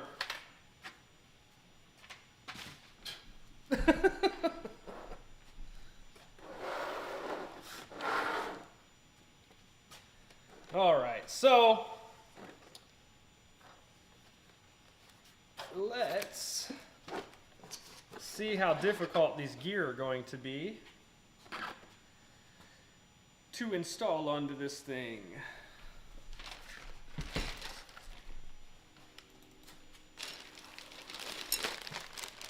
I said gear, I meant floats. Long day. Been out in the cold too much. It figures it was like colder this weekend, and now tomorrow it's going to be 62 and like 5-mile-an-hour winds. It always gets nice when you have to go back to work. But we were blessed with some pretty decent weather this weekend. I can't complain too much. Got to get out and fly at least.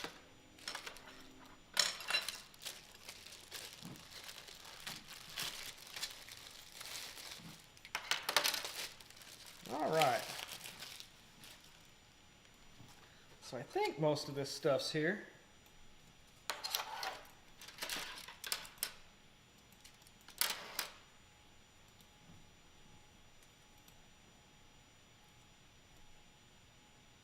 Just looking to see how all this goes together. First timer here with this one.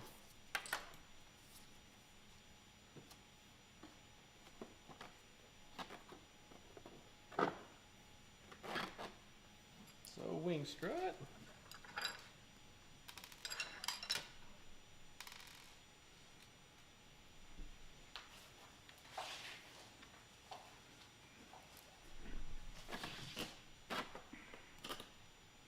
And that is definitely not the right screw because it is way too short.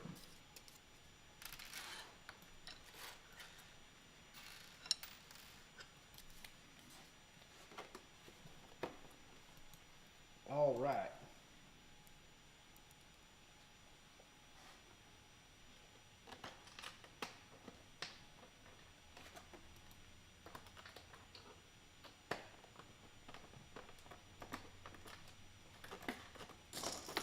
Whoops. Aha, okay, I see how this goes now. Just wanted to fight us a little bit.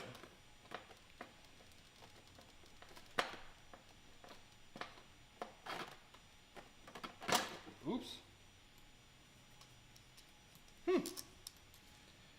That's quite interesting. Let's see if it's one of these screws.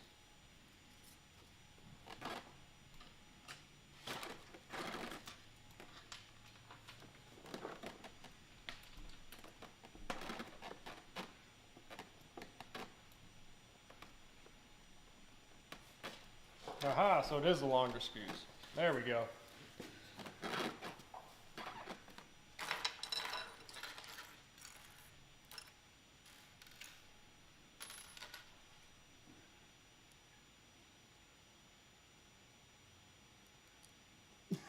Brian Chambers.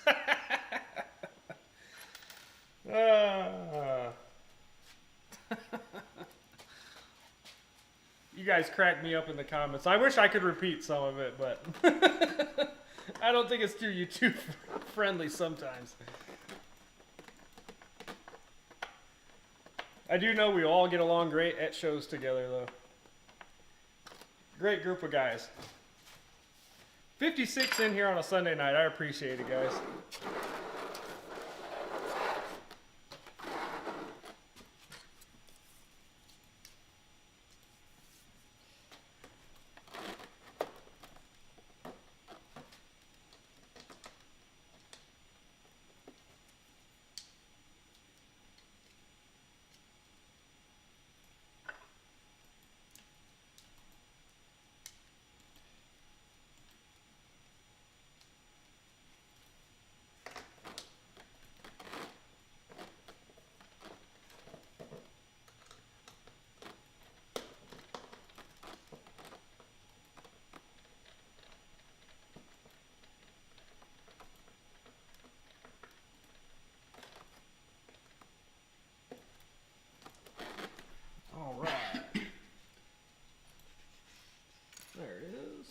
Screw.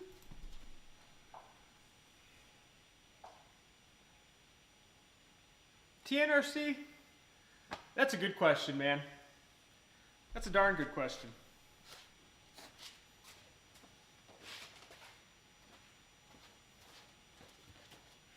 I got you.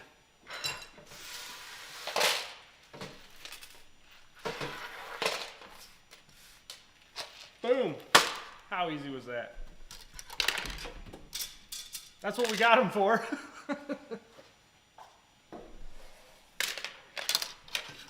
I can't wait to actually make like a little rack for these in my trailer to slide them in and out. It'll be really good for little spare parts.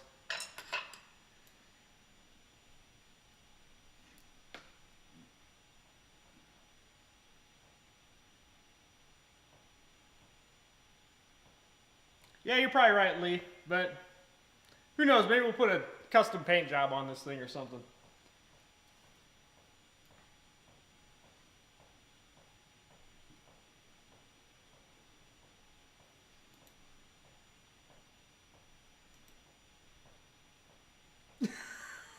Dustin. Jackson's RC Aviation, thanks for tuning in, buddy. Have a great night, man.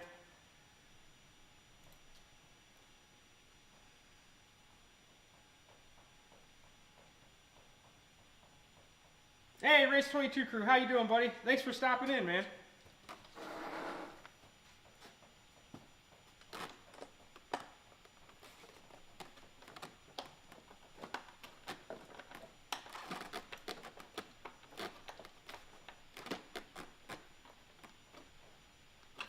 All right. Wing struts are on there now, boys and girls. Check it out.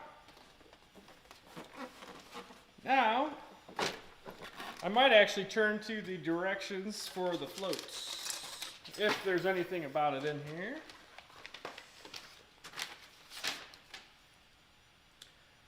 Yes, there is. Okay. All right. Yeah, this shouldn't be too bad. Let's check it out. Alrighty. Move our handy dandy Ernst tray over here. And all these planes I'm building, guys, stay tuned because you will see videos on all these. For sure. So if there's one that you like that you see us building, stay tuned because we will definitely be flying them.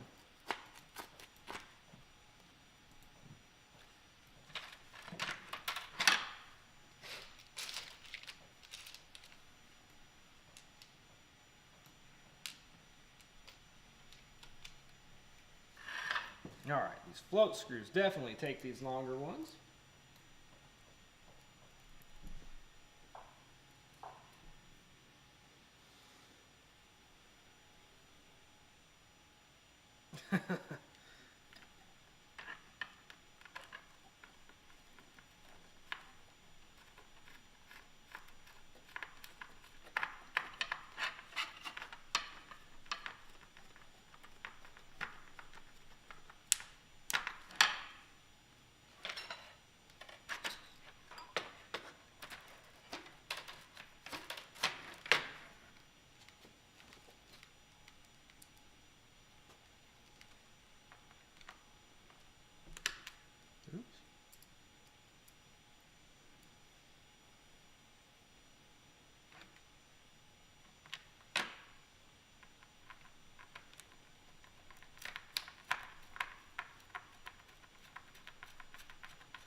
Yeah, Air Marshal, the wing struts are actually really beefy, and they have a like a metal spar running all the way through them. The foam's just the cover.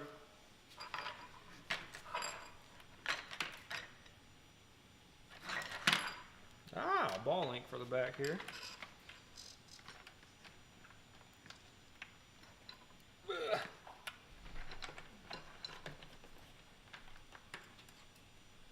Definitely gonna need some adjusting on that.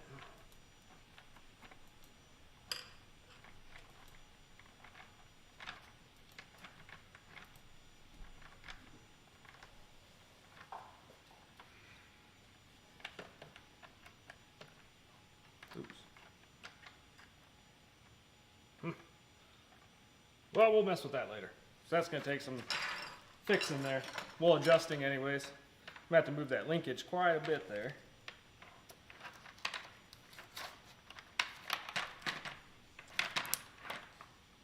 you see what I did there? What's that? Rookie mistake. Here I'm screwing in these things. I didn't put both of them in. Stay tuned for more build techniques.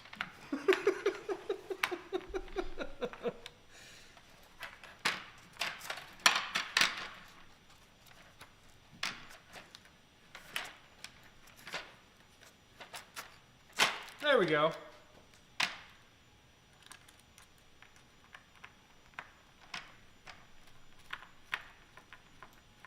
Yeah, who let the dogs out, Fred Bear? Yeah, the floats are really well built. It's got nice pockets over all of the servos. Carbon rods are the linkages for the steering. And then it's got this the nice plastic on the bottom here. Which is nice if you're flying off of like snow or something. You're not going to screw up your floats too bad if it's kind of hard, icy snow.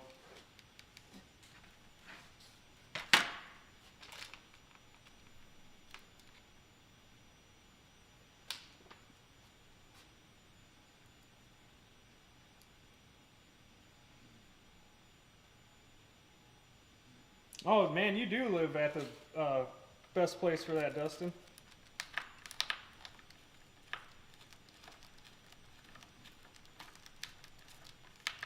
Built so nice, he'll do it twice.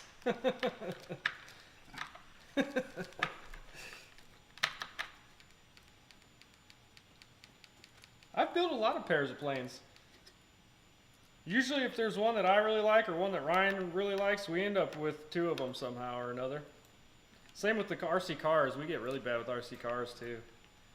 Stay tuned to Ryan's channel because I'm sure you'll see some drag racing coming up over there too.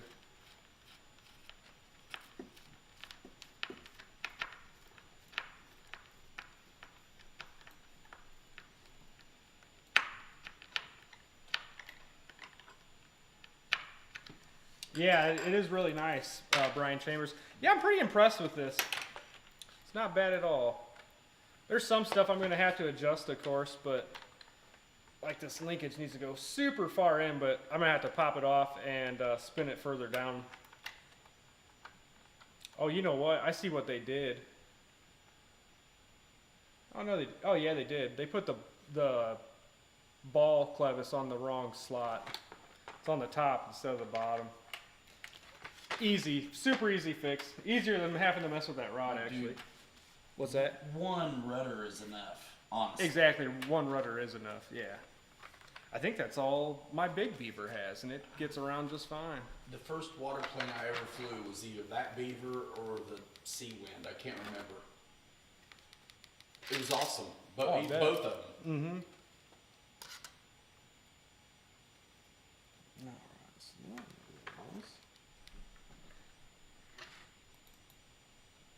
Just trying to make sure I have these set up correctly here.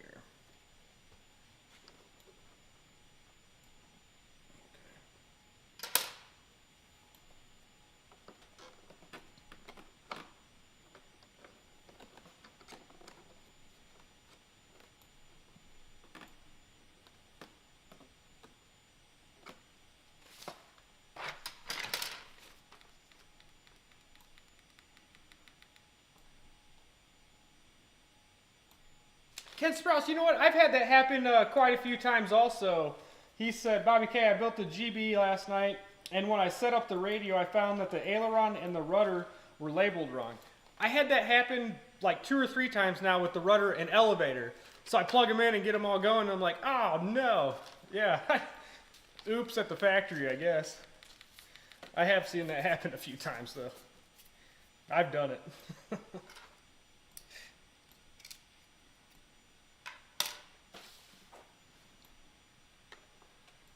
Probably a Friday at the factory, you know how that goes.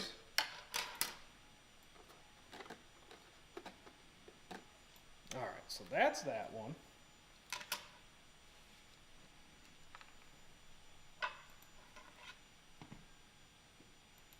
Ah, not aileron, but yeah, I've had that happen quite a few times too, the rudder and the elevator getting mixed up.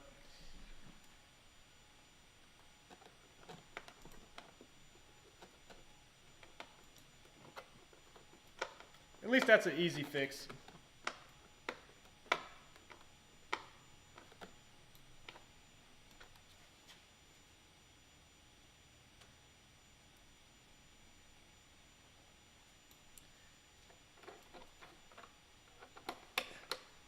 Yeah, it was the same thing I did, Ken. I was like, darn, what'd I screw up here? And I didn't screw up anything. It was just labeled wrong. I thought I plugged something in the wrong spot.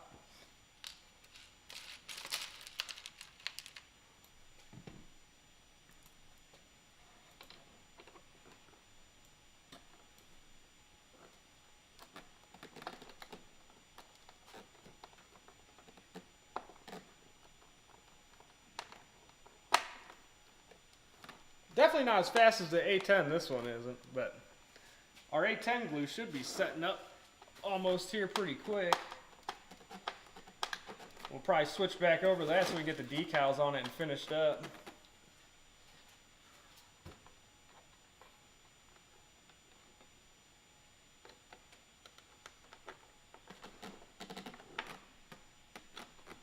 All right, that's that side, or that part. This.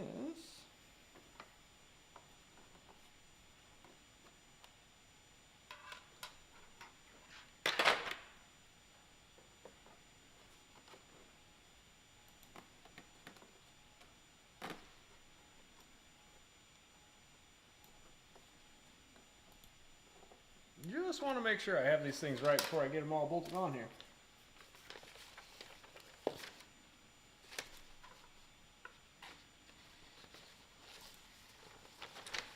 Yeah, RC or Knox, the turbojet, I was talking about that earlier. That's one of my favorites. That's a very good flying airplane.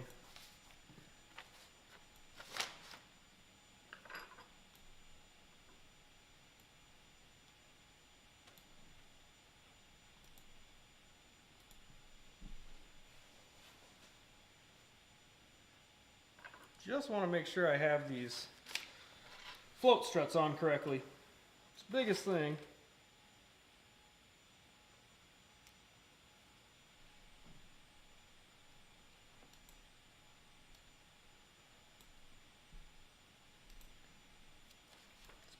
Sometimes it's better to go off the pictures in these than it is the directions. Yeah, so I think that's right. All right.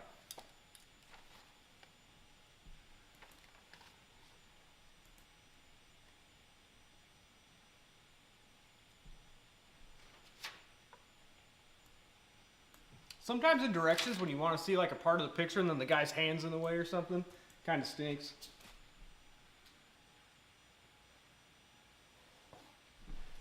That's very true, Spencer Keith. Very true. Never have enough batteries.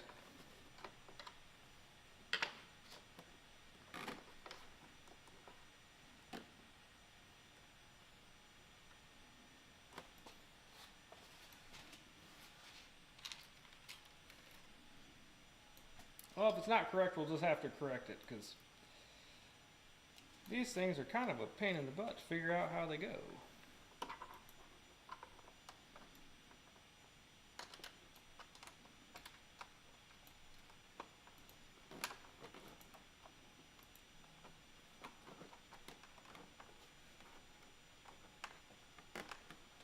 That does not look right to me, though.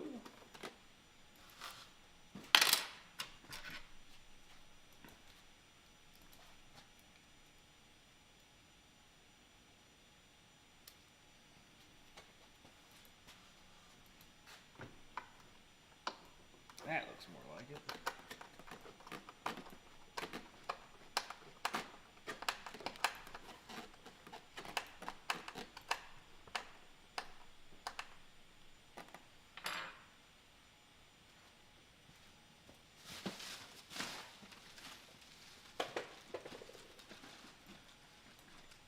Time to bust out the big screwdriver, get a better bite on this one. Oops. There we go.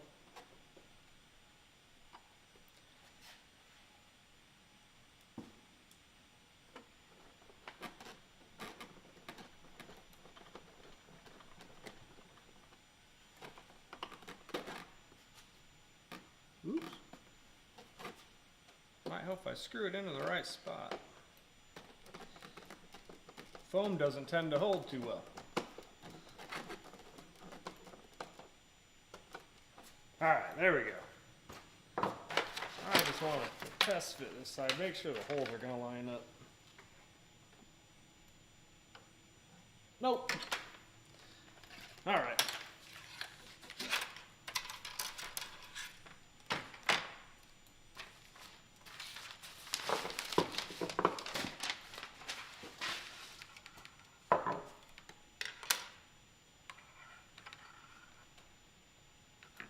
Just trying to see how these bad boys line up, because the manual's kind of vague on it.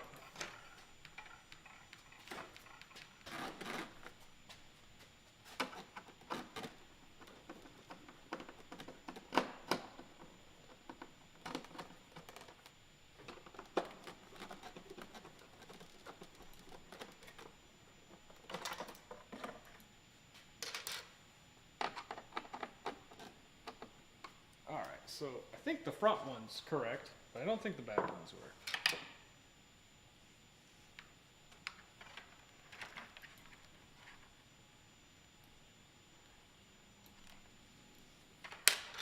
Try it the old-fashioned way here.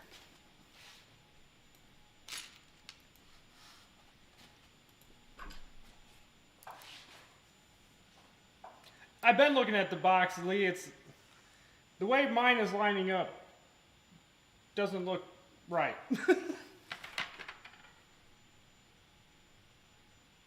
I had the big tabs in front like the box, and it didn't look like it was lining up correctly. We'll give her a shot this way though. Oops.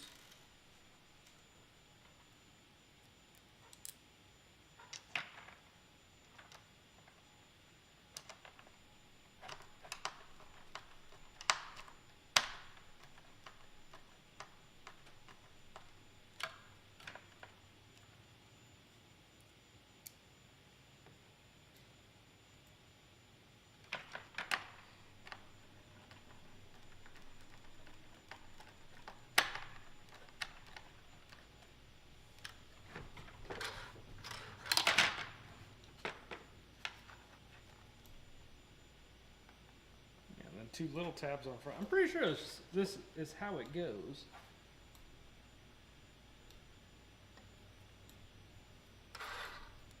Guess we're gonna find out. Looks right. Looks right.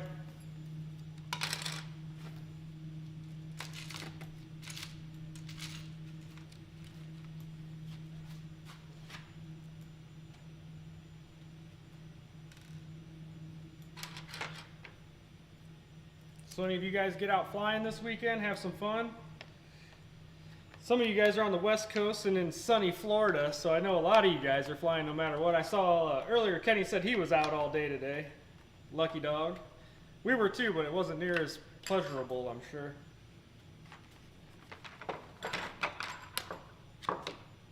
Oops.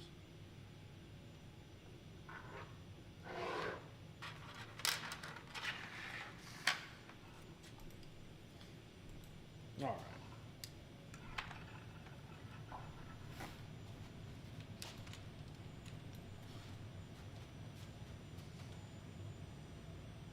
Eddie K's RC said he had a blast today. Awesome, man. That's what it's all about.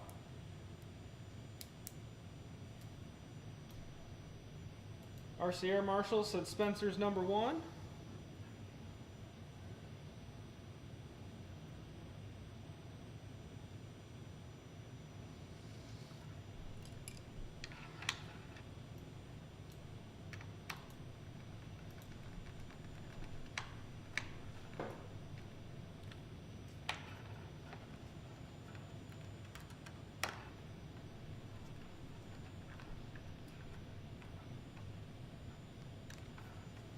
All right, let's see how bad we screwed this up now.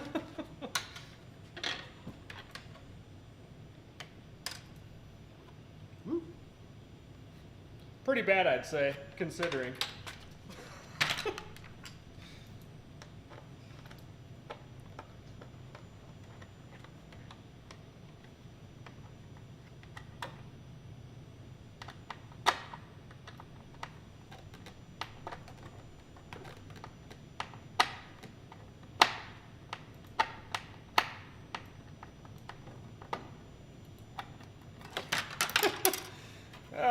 Hangar 51.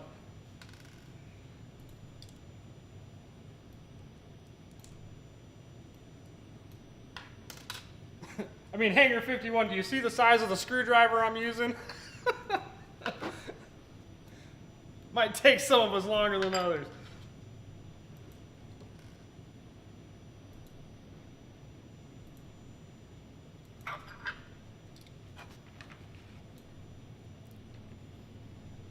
Practicing for that Florida event with this little baby screwdriver.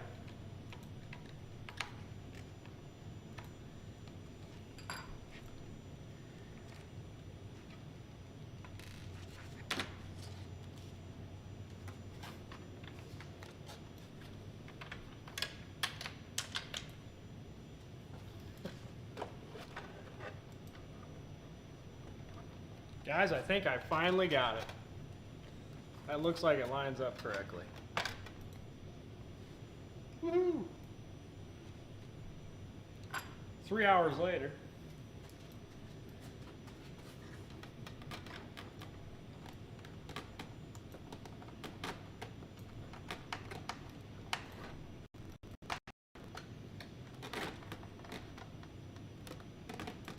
Ah, maybe not.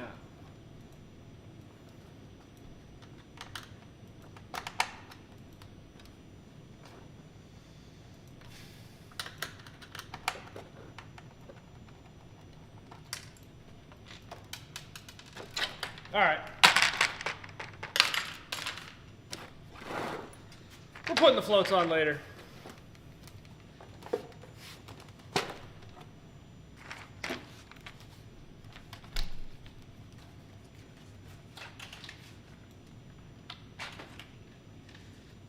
So guys, yeah, that's the Beaver.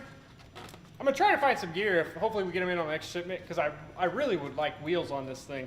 We'd have her wrapped up by now if we had some wheels on her. But if I do put the floats on, I'm definitely gonna have to find a spot. There's a little pin, it's called pin hook, little lake here by here that maybe I'll have to run them out to and fly. So let's see if our glue's set up on that A-10.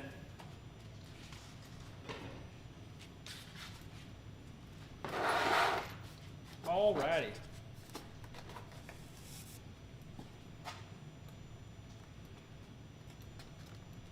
Alright, glue's set up for the most part on our A-10 here. Wow, it fits really nice in that stand. So we can go ahead.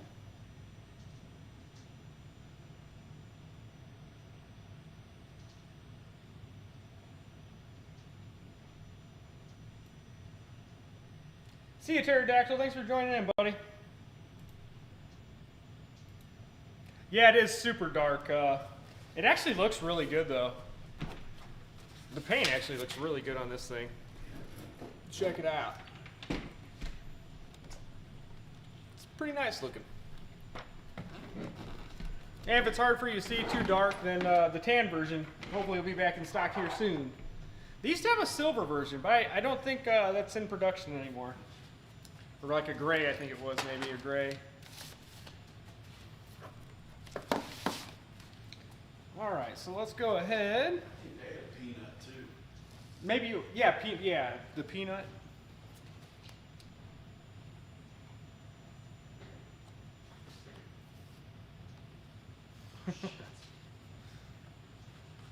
All right, this one I will look at the box for just decal purposes.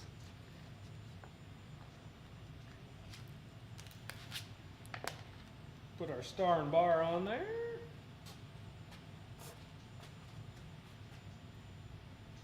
Is that right? I thought the star was always on. Oh yeah, it's on the right wing. Never mind. I thought they had it on the wrong wing there. This bad boy.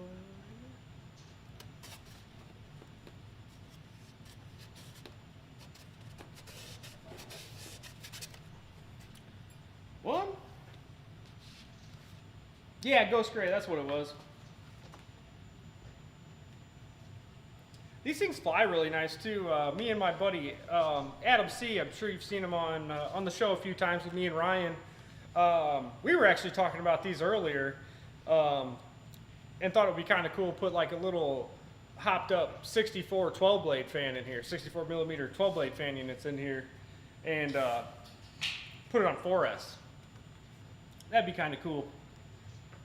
I don't know if I'll do it or not, but I'm definitely excited to fly it how it is stock. They're pretty fun.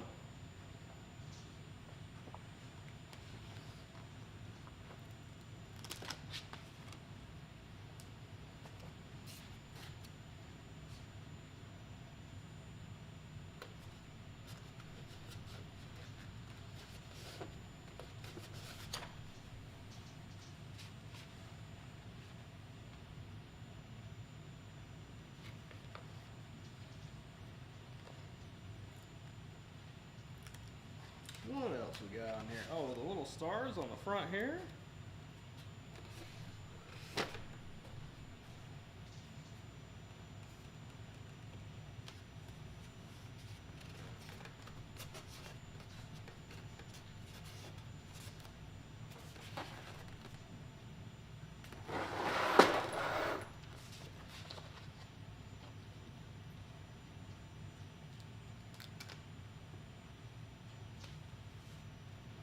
Oh, Dustin, I bet you that was pretty cool, man. And thank you for your service, buddy. That would have been cool. Seeing A-10s in action, oh man. Couldn't imagine.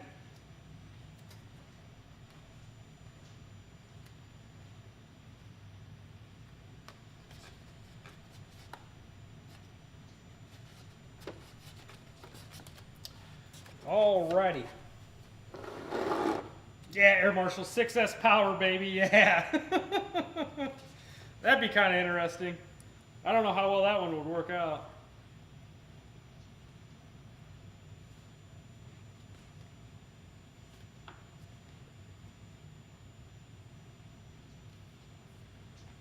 Alrighty.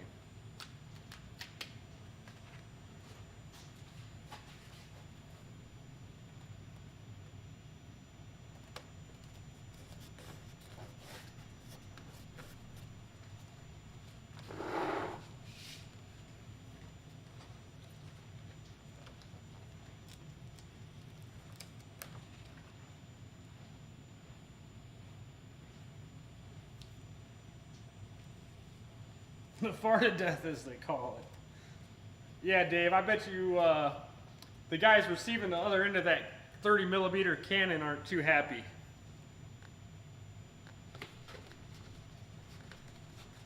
If you guys watch some documentaries or anything about the A-10, it's wild. That gun's the size of a Volkswagen Beetle. It's mind-blowing.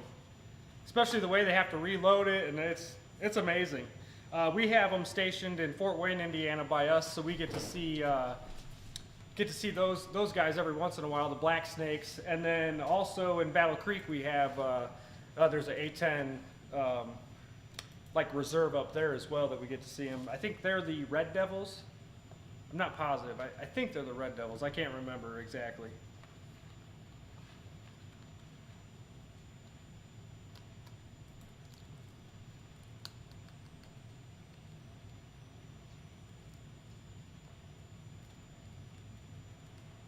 Dang, that'd be cool. Be wild to see that stuff in action.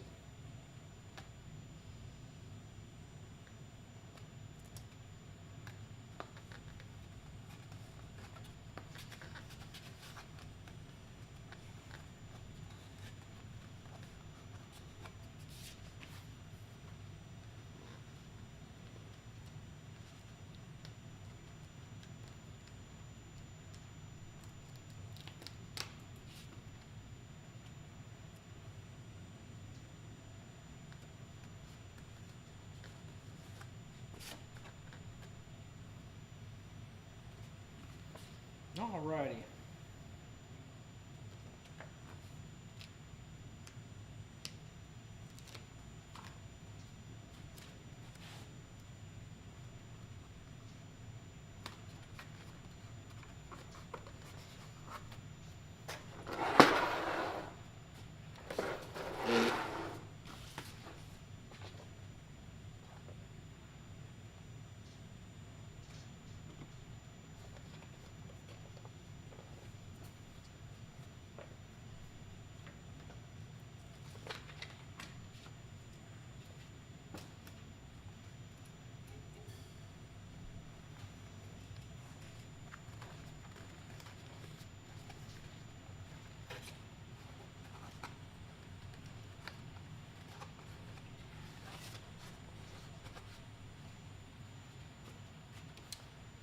right, dudes, we're getting pretty close to the end of this build here. Thank goodness. All the glue set up.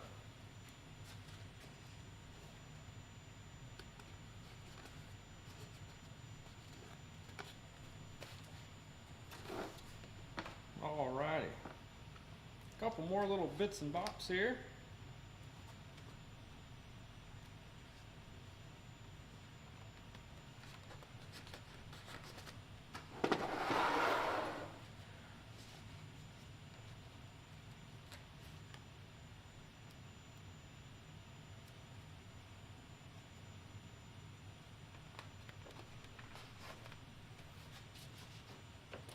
All right.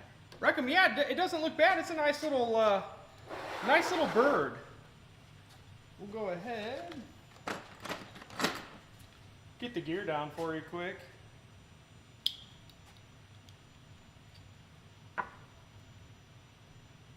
Holy smokes, it's 11:30. Didn't even realize it, guys. That's what happens. Time flies when you're having fun.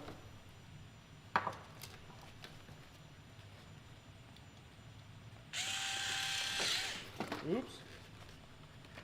What'd I do here? Might help if I plug in the rest of them, eh?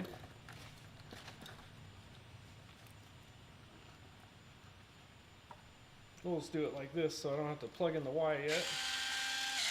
That one. And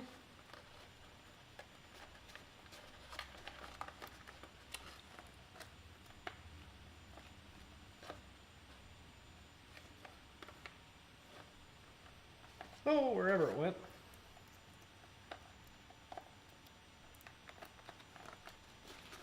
Yeah, reckon we'll definitely, I'll be taking this out for sure real soon here. I love this plane. I had one a long time ago and really liked it.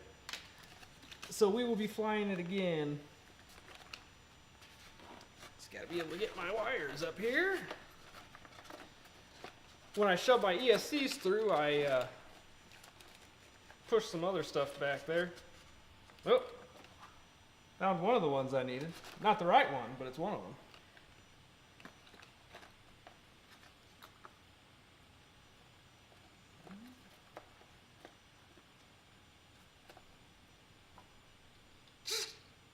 Nope, that ain't it.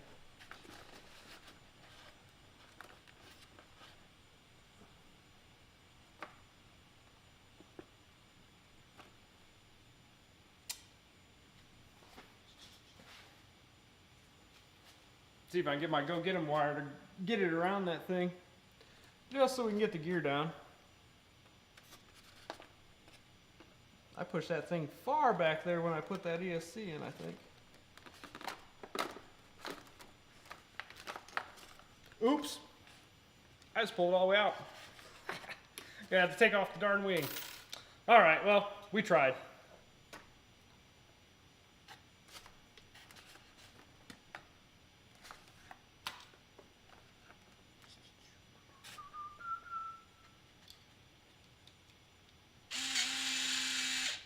We'll stick that one back up there and then I can put in the three-way and all that good stuff and button this up tomorrow afternoon.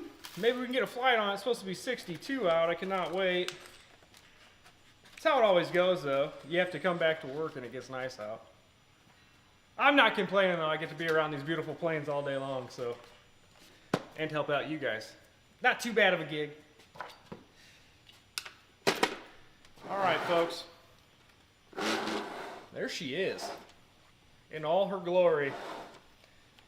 Got to install the control rod onto the elevator here and the servo horn, but other than that, hooking up the receiver and fixing my little wiring mistake I just pulled out with my go get 'em wire. Other than that, yeah, not too bad. Not my fastest builds we've seen, but I'm a little tuckered out from flying all day today. Windy and sunny and yesterday was real bad. It was like 10 to 15 and we tried everything we could and it was right out of the north, right across the runway, and there's like a little quarry behind us, so the wind just rolls off of it. You can have any other wind out there and it's fine, but the north wind is treacherous. It was everything I could do to get that darn Grand Cruiser back on the ground, so we fought a few planes yesterday, but I was just so happy to get out and fly. I'm not complaining. So, and today was better. Today was a lot better, so. Pilot Jerry said we will have his weather tomorrow. Enjoy it. I will be sure to do that. I'll probably leave the doors open around here, get some fresh air in, and maybe see if we can get out of work early to go fly. Maybe film some stuff. Film this bad boy. That's what I can't wait to do, is get some more film done for you guys. I love doing videos, and things have been going really well around here. I have a little bit of help now that comes in and helps me with orders, so it's going to leave me a little bit more time to kind of do some other things around here I've been trying to do, and social media, and more videos for you guys. So super excited, and I cannot wait. Stick around, because this week there's gonna be some cool stuff dropping, I have a feeling. So definitely stick around. And next Sunday's show should be pretty special, so cannot wait. Bobby, truth, did you ever think you would be doing this 5 years ago? No.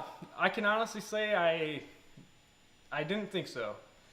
Was I as passionate about it as I am now 5 years ago? Yes. I've been doing this since I started out when I was about 9 years old,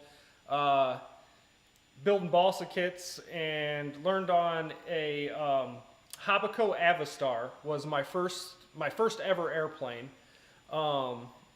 It was I had a 46 OS on it, and I started out on a Futaba AM. This was a while ago. This was back when FM and stuff was still like, you know, the in thing, and I got some hand-me-down stuff. It was awesome to get me started, and yeah, I started out with an old Futaba, one of those gold radio, the old gold boxes, you know. I can't remember what series it was. And yeah, Habaco Avistar, and saved up some money and got some other little parts and upgraded some stuff. And then birthday came around, finally got my first flight box. And yeah, something you know when you're a kid you just never forget. And my grandpa was a World War II vet and super into aviation, and that's where I get my aviation love from. So yeah, I absolutely love it.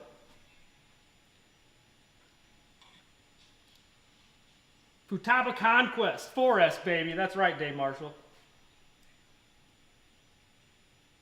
Yeah, it was man, I can't remember. Is that what it was called, Dave? I can't remember. The old Futaba Conquest? Maybe it was a Conquest. I thought it was older than the Conquest. The Conquest was like the older silver one. This was like before the Conquest. I can't remember what it was called. I still have it. I saved all my radios from when I was younger, so I have like the evolution of my radios as I've progressed and got different stuff, and technology has changed. And if you would have told me years and years ago when I first started that we'd be flying cool stuff like this and stuff so easy to put together, I would have said you're out of your mind. And we are so spoiled, and I am so happy with the way technology has came for us and advanced the hobby. And really, I think personally, it's foam airplanes and the easiness of stuff has really grown our hobby. Balsa is great. I love balsa. I come from balsa. But I think the foam market has really expanded our hobby and got a lot of guys into the hobby. So yeah, really, really love everything.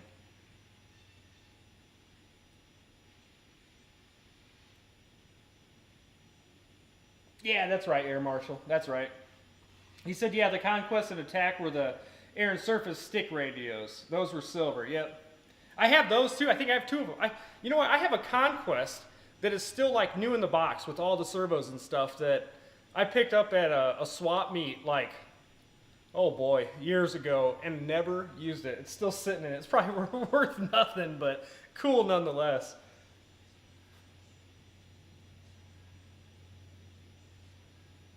Yeah, Dana, it literally took years to complete it. You know, I remember when I was building a balsa, back when you still had to build it. Now they have ARFs and plug and play, some of them, which is awesome. Back when I was building it, you know, you started as a winter project. Going into fall, you were kind of like looking at what you wanted to build and then decided on something. You built it over the winter and got to fly it in the springtime. And yeah, now it's not that way. You look at something in a magazine, you're flying it 3 days later. It's it's crazy. It's awesome.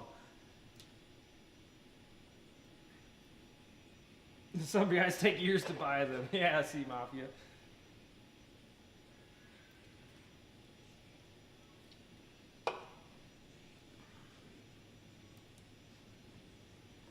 Yeah, Dave, he said, Dave Marshall said, I want to build up a balsa kit just once. And I think it's a good thing for guys and other kids starting out to do. You know, you learn a lot about an airplane and an airframe and how things work building a balsa plane.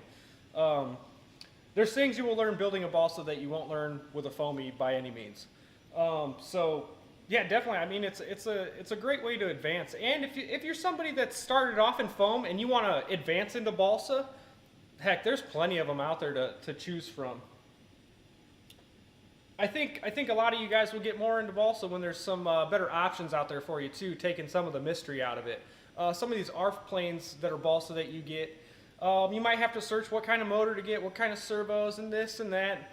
When you get a plug-and-play balsa, I mean, it's all right there ready to go for you. I mean, it takes out all the mystery. So you can literally get it like a foam airplane, put it together, throw your whatever radio system that you prefer in it, and go fly. And if you break a wing, go buy the replacement part or rebuild it. That's what's great about balsas. It kind of gives you two options. You can replace the wing or you can rebuild the darn thing.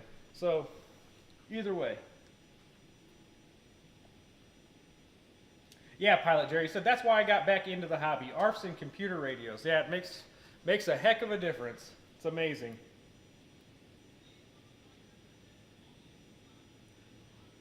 Fred said, that's me, Bobby, born in the RC and the foam age.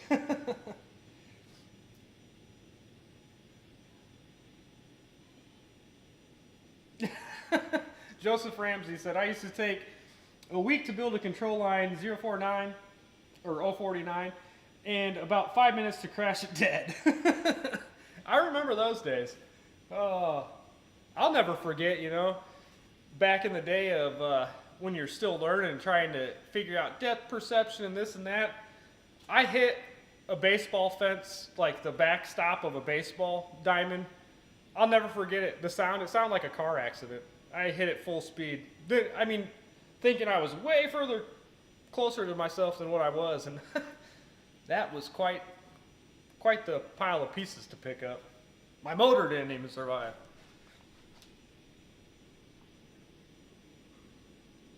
Yeah, that's right, Air Marshal.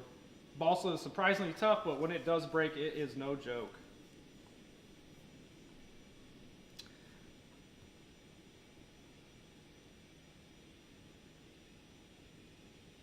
Oh, awesome, RC Aeronautics. That's great, man. Yeah, we'll check that out. So, guys, it's 11:45. I imagine we're going to probably cut it off here pretty soon. Been 2 hours and 45 minutes. Holy smokes. Time flies when you're having fun, though. I love doing this. I love hanging out with you guys and building some airplanes. That's what it's all about. I absolutely love it. Flying Fortress RC, yes, this is the Dynam A-10. We just got done building it, and we did some assembly on the Beaver as well.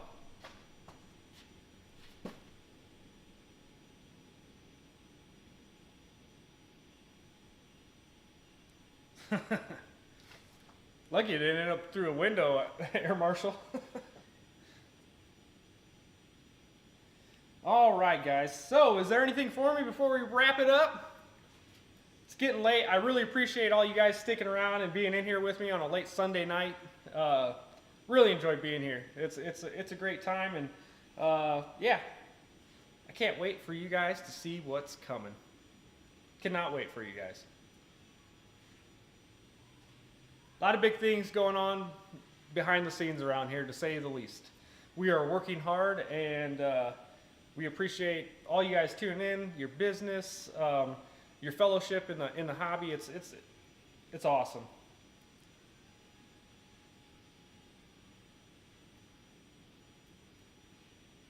Thanks, Pilot Jerry. Take it easy, buddy. Sea Mafia, Air Marshal.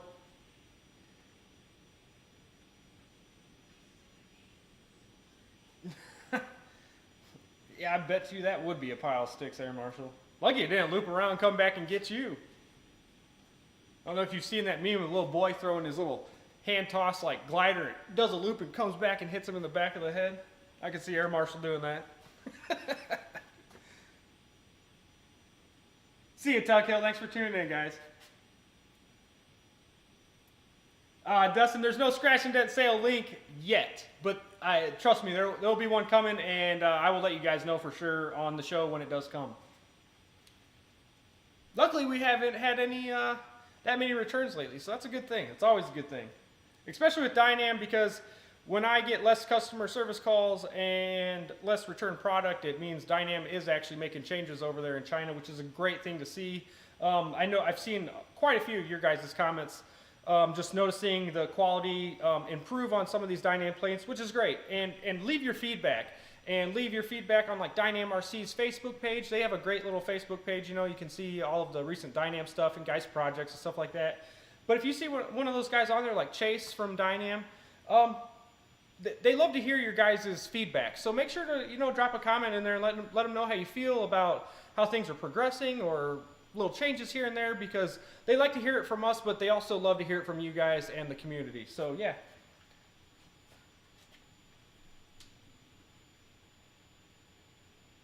First kit was a big SIG Cadet. That was a good plane, the big SIG Cadets. Those came in quite a few different sizes, if I remember correctly. Thanks, Fred Barron.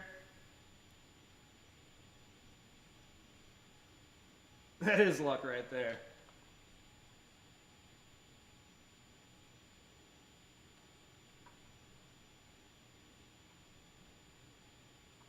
Yeah, that's right, Air Marshal. Air Marshal said, oh, a few of the kits I've gotten lately have been great. They're stepping it up. Even on the older models, the quality is better than a year ago. Yeah, it's very true, too. They are starting to pick it up. And I think, you know, the planes that they have lined up for future products that they have lined up are going to be improved as well. I mean, with each and every model, talking to the owner, he said that they're just going to keep getting better, everyone. And I don't know if you guys follow Dynam RC on Facebook or not, but make sure you do, because I mean, they're coming out with suspension retracts now finally. The ME262 is going to have a 6S power system and suspension retracts coming. So totally different bird right there, going from 4S to 6S and suspension. Oh, bring it on. And that thing likes nose weight, so 6S pack all the way forward is going to be great in that thing. All right, guys, so couple more seconds for last questions, and then we're getting out of here. It's been a long day of RCing. Alrighty. Alright, guys, so I think that is it. We are going to get out of here. Just want to say thank you once again for your business, tuning in, watching us every Sunday night. We love it here. We have a great time. Don't forget to check out all of your other favorite YouTubers also. RC Air Marshal, Dave's RC, Hangar 51. There's usually a show for you guys every night. There's tons of them. There's way more than that. There's different times and everything else. So make sure you tune in to whoever is your favorite influencer. Yeah, make sure to tune in, support them, hit the like button, subscribe to their channel, and check them out. Yeah, Pilot Ryan Media every Saturday night. Sometimes I pop in there with them, but usually I'm in the background somewhere or working. So, and then you have me Sunday nights. So, yeah, it's been really fun. I appreciate all you guys stopping by, hanging out until almost midnight on a Sunday. That's awesome. I know a lot of you guys have to work tomorrow morning, so thank you. And, yeah, we'll see you next week. I might try and actually do a Facebook poll this week and see what you guys want to see on the show next weekend, but I think I know what you guys are going to want to see, and it's the new stuff. So I wanted to do a Facebook poll this past week, and just didn't have time. It was super busy, so I had to get the warehouse ready for this new container. So, yeah. So, all right, guys, thank you very much for joining in, and we will see you next Sunday. Thanks. Bye-bye.